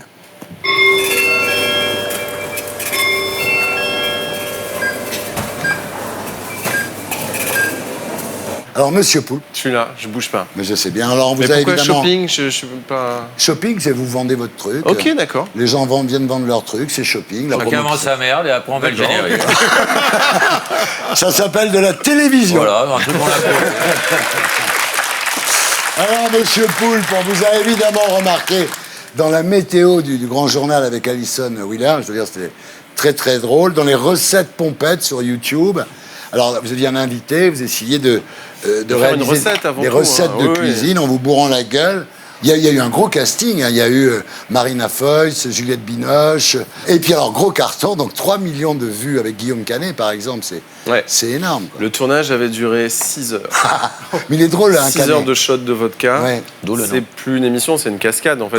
mais moi je l'ai considéré comme des cascades ces émissions. C'était génial, c'était génial. Et puis en profitant du vide juridique en fait sur Internet à l'époque. On était sur un flou assez sympa au niveau juridique, le flou s'est en allé après.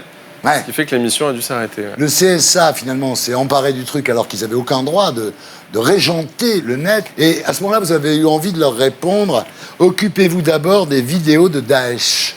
Mais pourquoi seulement envie? Pourquoi pas l'avoir dit? Parce que c'est toujours un peu compliqué, on marche sur des œufs.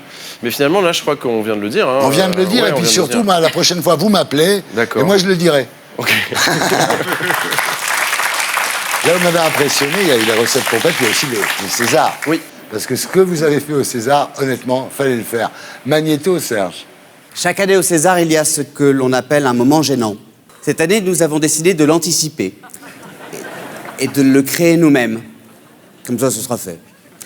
Voici donc le moment gênant de la soirée. Il vous est proposé par Monsieur Poulpe.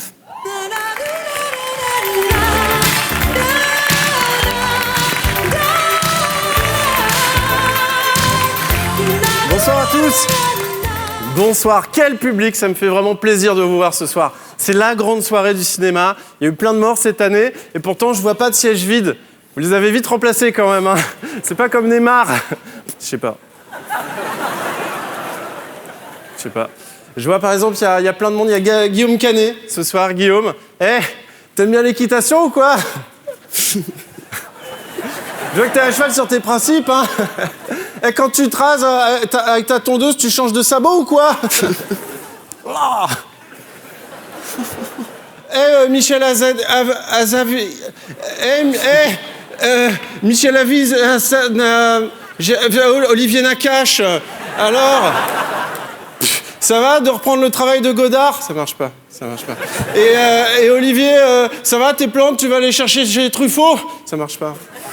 Ça marche plus du coup parce que j'ai changé le... C'est pas grave. Ça y est, on a tous été gênés, bravo. Et voilà, bravo. Voilà. Et maintenant, on passe à Crac Crac. Let's talk about sex, baby. Let's talk about you and me. Let's talk about all the good things and the bad things that make me. Let's talk about sex. Alors, Crac Crac, une fois par mois. C'est pas beaucoup. À la télé. Après, je peux faire un peu plus dans la vraie vie. Dans la vraie vie, sinon, le pitch de Crac Crac sur Canal, c'est le sexe pénètre partout, et même là où on ne l'attend pas. Non, mais c'est vrai, on s'est rendu compte qu'en fait, tout est sexualisé partout dans notre société, et l'idée, c'était de lister un petit peu tout ce qui nous entourait, et notre rapport au sexe par rapport à toutes ces choses, que ce soit le sport, la politique, Laurent, voilà, toutes ces choses-là qu'on a envie de pénétrer. Alors, vu qu'il a 8 tentacules, je ne dirais pas un mot. Donc vous traitez dans Crac Crac de sexe et politique, sexe et humour, sexe et féminisme, sexe et paranormal. Ouais. Ça c'est quand même assez intéressant. Ça, c'est une super émission qu'il faut voir. Je suis allé à Los Angeles me faire branler par des fantômes, pour de vrai. Ah oui, d'accord. Pour de vrai. Putain, je crois qu'on va être copains tous les deux là. Alors la prochaine, c'est le 10 avril. Oui. Comment parler aux ados de leur sexualité? Et la punchline, c'est quand Ken doit-il mériter son prénom? C'est bien. Alors vous dites c'est une émission rentre dedans mais qui ne se lave pas les mains avant. Bah oui, on essaie de rendre ça un peu chic, mais il faut quand même être un peu crado, quoi. Alors une émission sans tabou, sans jugement, sans chemise et sans pantalon.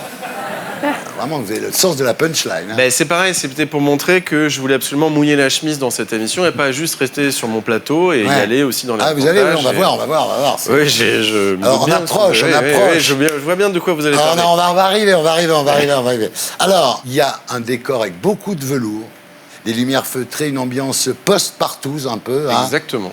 Alors, vous parlez littérature dans cette émission, dans une séquence qui s'appelle le Book Club, qui est consacrée donc aux lectures érotiques avec votre maman.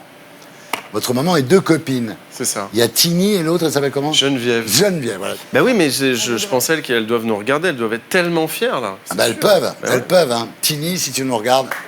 Moi, c'est Tini. Ah ouais. Voilà, et alors, last but not least, il y a aussi un reportage dans une boîte anglaise qui fait des chocolats moulés sur des anus. Donc il n'y a pas de chocolat blanc. Non. Alors, si tu veux, c'est incroyable.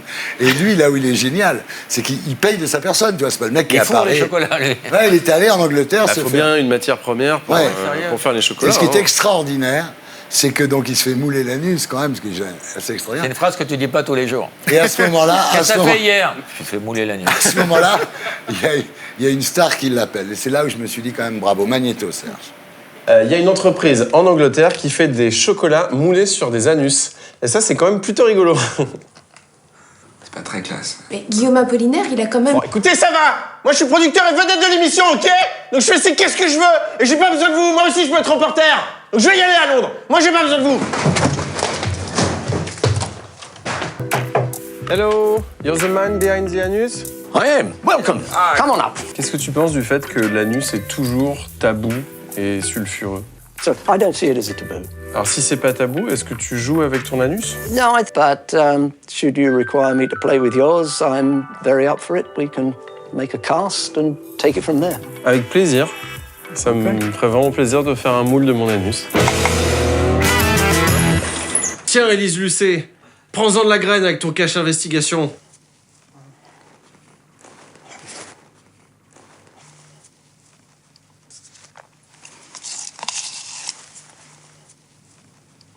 Si avec ça, j'ai pas ma carte de presse. Ah, merde, Karine Viard qui m'appelle. Je fais quoi, je décroche? Salut Karine, ça va? Je voudrais prendre de tes nouvelles. Écoute, ça va super, tout va bien. Et toi? Hein? Qu'est-ce qu'il y a? T'as l'air bizarre. Non, ça va, tout est nickel. Ça capte pas très bien parce que je suis à Melun et... Tu es à Melun? Bon, je te laisse, je te rappellerai. Non, mais on se rappelle... Fantastic. Yeah? Look at that. Wow, c'est the Everest.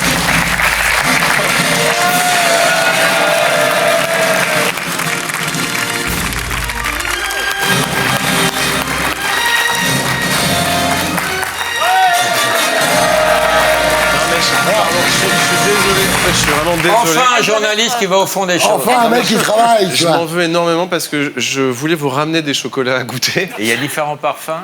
Il y a différents parfums, ils sont très bons. Ah, ils sont très bons, ils ont Je l'air... suis assez fier de mon anus, pour le coup. Franchement, vous avez fait Eurotrash avec Antoine Decaune en Angleterre. Il y a un côté comme ça, quoi. Je me souviens de Carla Bruni qui expliquait comment on mettait des doigts dans le cul dans votre émission. Vous vous souvenez de ça? Notamment. Je crois qu'Antoine Decaune a vraiment trouvé son successeur. Vous êtes très fan d'Antoine en plus. C'est mon papa spirituel. Ouais, oui, vous avez travaillé très complètement, longtemps bien sûr. avec lui. Et ça se sent hein, quand même. Non, et puis on continue à faire des trucs ensemble dès qu'on peut. Toi, Thierry, tu le ferais, ça? Non. À cause de diabète ou t'as la pudeur? Alors, vous êtes vraiment dans le sexe et tout, et vous dites, j'ai fait une overdose de tub hein, quand même. C'est-à-dire qu'à un moment... C'est beaucoup parce qu'on est noyé là-dedans, on tourne, en plus on enregistre toutes les émissions d'un blog, donc on les prépare toutes d'un blog, donc je passe 5-6 mois non-stop à parler de sexe. Et aussi au fil des reportages, cette année je suis allé, par exemple, je suis allé en Inde dans une secte qui fait des partouzes. Et c'est vrai que là-bas, entouré de 300 personnes qui font des touzes et tout, tu te dis, ouais, c'est beaucoup là, hein, comme choix de vie, c'est beaucoup. Ouais. C'est où en Inde? C'est très compliqué les partous là-bas parce qu'ils ont un point sur le front, tu sais plus où baiser. Et j'imagine, monsieur Poulpe, que votre papa, qui est gendarme, doit être très fier de vous.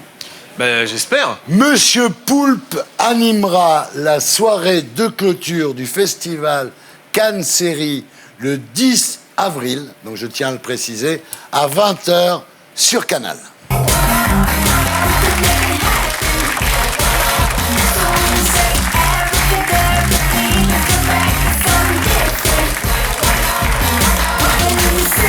Alors, maintenant, on va voir quel genre de séducteur vous êtes. On va faire une interview lover.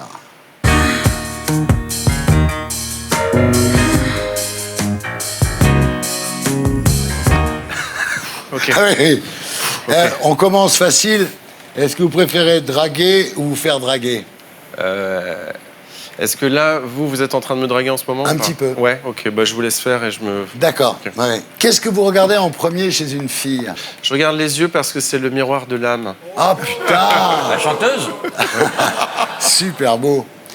Ça vous arrive de dire ton père a volé toutes les étoiles du ciel pour les mettre dans tes yeux? Oui, mais à Gilbert Montagnier, uniquement. Moi, je dirais... Non, ton père, c'est un CRS et il a des LBD. Et c'est pour ça que tu m'as tapé dans l'œil. Oh! Est-ce que vous êtes fait faire un tatouage tribal pour faire croire que vous êtes un rebelle? Bah, en matière de tatouage, je suis assez bien servi. Là, non, j'en ai un qui est dessiné par Philippe Catherine, qui est là. Et j'en ai un qui est dessiné par Scheim. Et donc, je pense qu'on est sur les 2 mamelles de la rébellion en France. Ah! C'est vrai, c'est vrai. La Philippe Catherine, il me l'a fait pendant une émission recette pompette. Ah, mais voilà, c'est le vrai, poulet, hein. c'est un poulet rôti. Vous avez l'air d'avoir une peau très douce, très... Merci. Et l'autre côté? C'est Scheim qui a fait ça. C'était dans une émission de quotidien. Il est là, il y a le S de Scheim. Ah, c'est pas mal. Hein. Ouais. Ah ouais, c'est pas mal. Ouais. Vous mettez combien de temps à vous préparer avant un rencard? Ça dépend. Là, en fait, j'ai pris cette émission comme un rencard. Ouais. Je l'ai considéré comme un rencard et je me suis dit, je me fais beau, je mets une chemisette et je prends 3 capotes. Ah ouais, d'accord. Eh ben, ça marche Je sais pas super, en comment- tous les cas, je sais pas bravo. comment ça va finir, mais...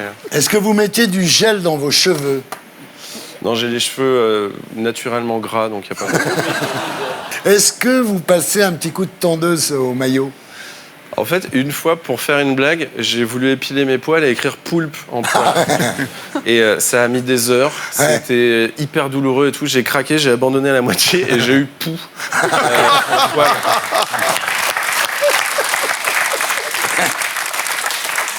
Est-ce que vous sortez dans la rue avec un livre de Nietzsche, comme ça, au cas où vous rencontrez une gonzesse? Ben, en fait, ça, là, on parle de drague de rue. Oui. Et je crois que c'est Nietzsche qui disait si tu dragues une fille dans la rue comme un gros porc, va bien te faire enculer. Je crois qu'il disait ça. Je crois C'est pas Goethe? C'est Goethe, peut-être Goethe, je crois. Est-ce que pour draguer les filles, vous racontez que vous ne savez pas séduire? Mais je pense que c'est vrai. Je pense que la meilleure séduction, c'est de rester hyper simple et honnête et de sentir une vraie connexion et après d'aller baiser dans les toilettes. Qu'est-ce que vous pourriez dire à Lara Fabian, là, pour la séduire tout de suite? Bah, en fait, j'en rêve depuis que je vous vois, depuis tout à l'heure. Je sais pas si on vous l'a déjà faite, mais Essayez toujours. Bonjour Lara, ça va bien? Ça... On me l'a déjà fait. Ah, ça me rassure. Ah! Voilà.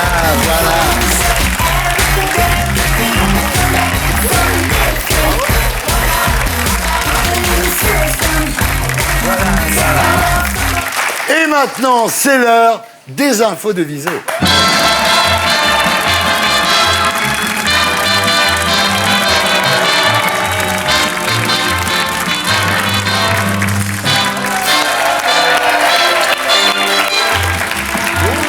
Comment ça va? Bien. Est-ce que ça se passe bien à l'Alhambra? Laurent Baffy est venu me voir. C'est formidable son spectacle. Je vais y aller avec Audrey. Autant je n'aime pas l'homme, mais bravo à l'artiste. C'est le meilleur compliment. Jingle.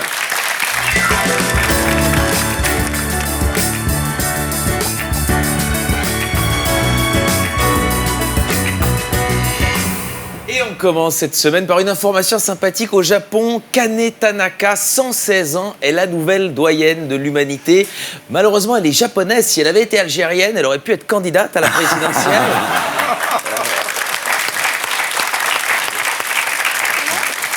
Abdelaziz Bouteflika renonce à briguer un 5e mandat et reporte sine die la présidentielle. Donc il reste encore au pouvoir, lui, et c'est le 2e président à diriger un pays en état de mort cérébrale après Donald Trump. Quand tu comprends, l'entend. Quand on parle d'élections, ben allons en Corée du Nord. C'est intéressant, les candidats là-bas ont obtenu 100% des voix lors des élections législatives. Et ça a valu quelques réactions sur Twitter, notamment Vladimir Poutine qui dit « Ouais, bof, moi j'ai déjà fait 103%. » Et enfin, François Bayrou, un peu plus triste. Je suis dégoûté, même si j'additionne tous les scores que j'ai fait aux différentes présidentielles, je n'atteins pas ce niveau.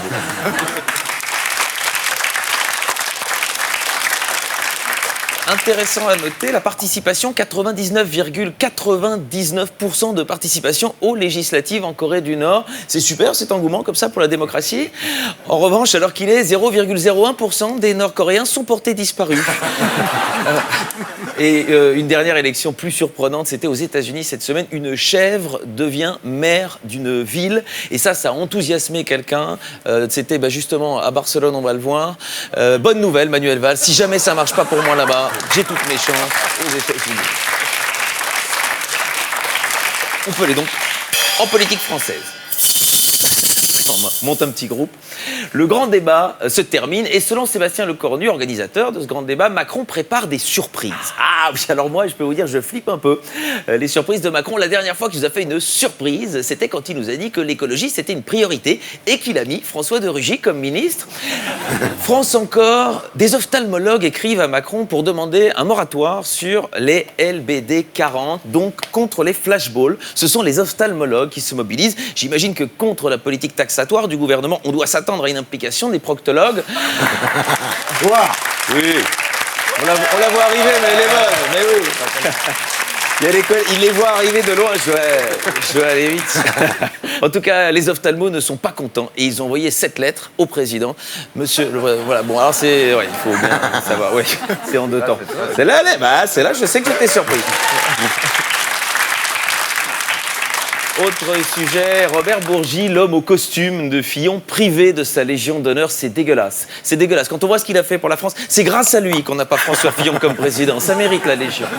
Société à présent, certains élèves vont être privés de cours sur la sexualité à cause de la réforme du lycée. Oui, ça c'est assez chiant. Heureusement, certaines initiatives nous redonnent de l'espoir sur Twitter. Voilà, Jean-Luc Lahaye dit « Moi, je veux bien organiser des cours de rattrapage, toujours sympa. » Il est en crèche déjà. Ouais. Une étude intéressante cette semaine nous dit que plus d'un Français sur 2 a déjà accepté un emploi qui ne lui correspond pas pour sortir du chômage. Alors évidemment, on pense à tous les chroniqueurs de Touche pas à mon poste déjà. On salue les collègues de la chaîne. Autre enquête sur le sommeil. Les Français passent sous la barre recommandée des 7 heures. On ne dort pas assez en France. Mais c'est en moyenne. Hein. Enfin, en Allemagne, ça va beaucoup mieux, par exemple. Oui, comme c'est en moyenne, eux, ils ont Michael Schumacher, donc ça aide quand même pas mal. Mais... c'est pas... Le public n'a pas cette vanne. S'il se réveille, je m'excuserai, vraiment. Conquête spatiale. La prochaine personne sur la Lune sera une femme, espère le chef de la NASA. Et nous, on espère que ce sera Ségolène Royal. C'est gratuit, monsieur Rigolo. Science. Apparemment, les voitures autonomes seraient plus susceptibles à renverser des personnes noires. Oh, quelle horreur. Mais quelle horreur.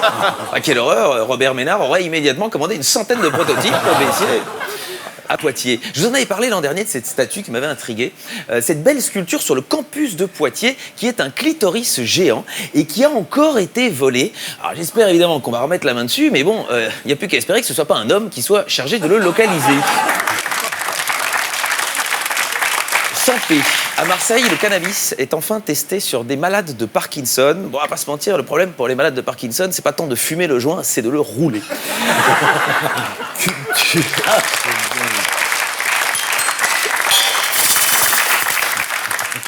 Culture. Est-ce que vous souhaiteriez être payé 2000 € pour ne rien faire? Eh bien, oui.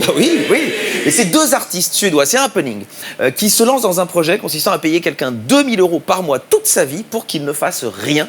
Et là, il y a une réaction sur Twitter de Pénélope Fillon. Seulement 2000 €, ne rien faire à ce prix-là, c'est honteux.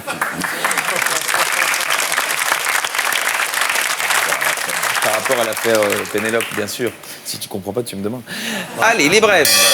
Arabie Saoudite, elle dit avoir oublié son bébé à l'aéroport. L'avion fait demi-tour. Alors pour une fois qu'on avait un vol sans un bébé qui cherche, quand même con de faire demi-tour pour aller chercher.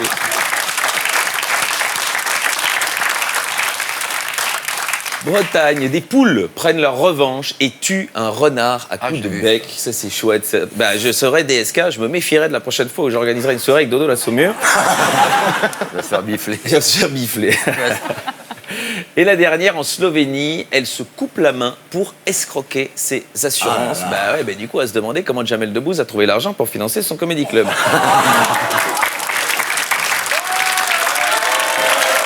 On n'est pas sûr d'y jouer un jour, hein, mais bon, voilà. Allez, l'artiste de la semaine. Chaque semaine, je propose une visite. Et comme Lara est là, je l'emmène à Bruxelles, je la réemmène à Bruxelles. Un artiste belge, je ne sais pas si vous le connaissez, c'est jusqu'au 28 avril à Jette, à Bruxelles, Pascal Bernier. Il est né en 1960 et son œuvre relève à la fois de la nature morte, de l'art mortuaire et de la taxidermie. Alors évidemment, faites bien la différence entre un taxidermiste et un zoophile. Taxidermiste, il prend un animal, il le bourre de paille. Le zoophile, il prend un animal, il le bourre. Voilà. Et il l'a fait avec plein d'animaux. C'est assez marrant. Voilà, ici, on a un groupe d'animaux qui revient sans doute d'une manif gilet jaune. Et quelques autres exemples, c'est assez mignon. Tout le monde se rappelle de Bibi Phoque, et c'est Bobo Phoque, celui-ci. Oui, des enfants qui regardent, je fais tant de petites blagues. Autre animal, voilà, Bambidi. C'est un mélange entre Bambi et Lady Di. Très, très bien. Puis il y a le côté Pampan qui est assez amusant. Voilà, c'est un lapin qui a pris un coup, le fameux coup du lapin. Oui, il y a plein de blagues pour les enfants. Autre animal, le poussin, voilà, qui se débrouille comme il peut depuis qu'on a annulé la vente de hijab chez Decathlon. Et ici, l'artiste avec une de ses créations. Apparemment, il a pris l'expression « balance ton porc au pied de la lettre » et le porc se remet.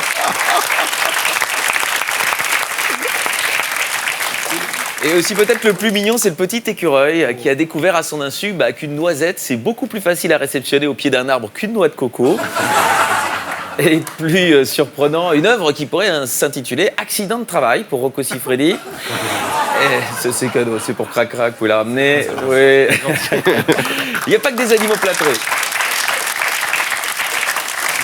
Il n'y a pas que des animaux plâtrés, évidemment. Alors, l'artiste lui-même, Pascal Bernier, l'a baptisé perversion bipolaire. C'est amusant. Ou le cauchemar de Marine Le Pen, un brun qui encule un blanc.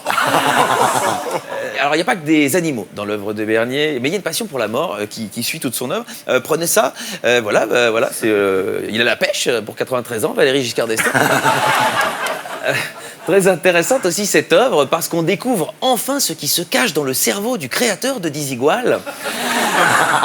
C'est là, c'est pour Jean-Paul. C'est pour Jean-Paul, c'est là. Où ici, enfin, on a retrouvé les 2 premiers candidats de Fort Boyard restés coincés dans une épreuve pas évidente à l'époque. Alors quand je vous dis qu'il est angoissé par la mort, il y a une installation sympa qui s'appelle Funeral Tech.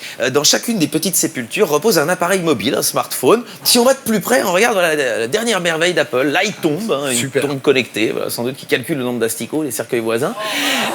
Et il n'y a pas que la technologie. Regardez ici comme elle est mignonne, la future tombe de Patrick Sébastien, parce que qu'est-ce qu'on est serré au fond de cette boîte.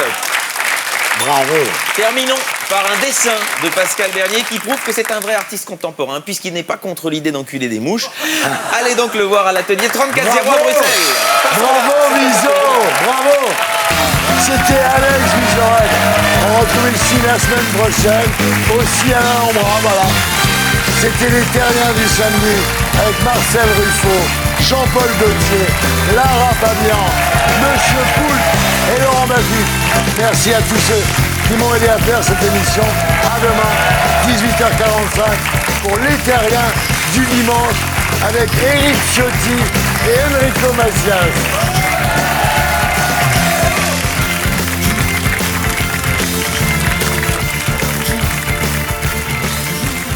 Et pour être sûr de ne rien rater de Inarditube, abonnez-vous et mettez un pouce bleu.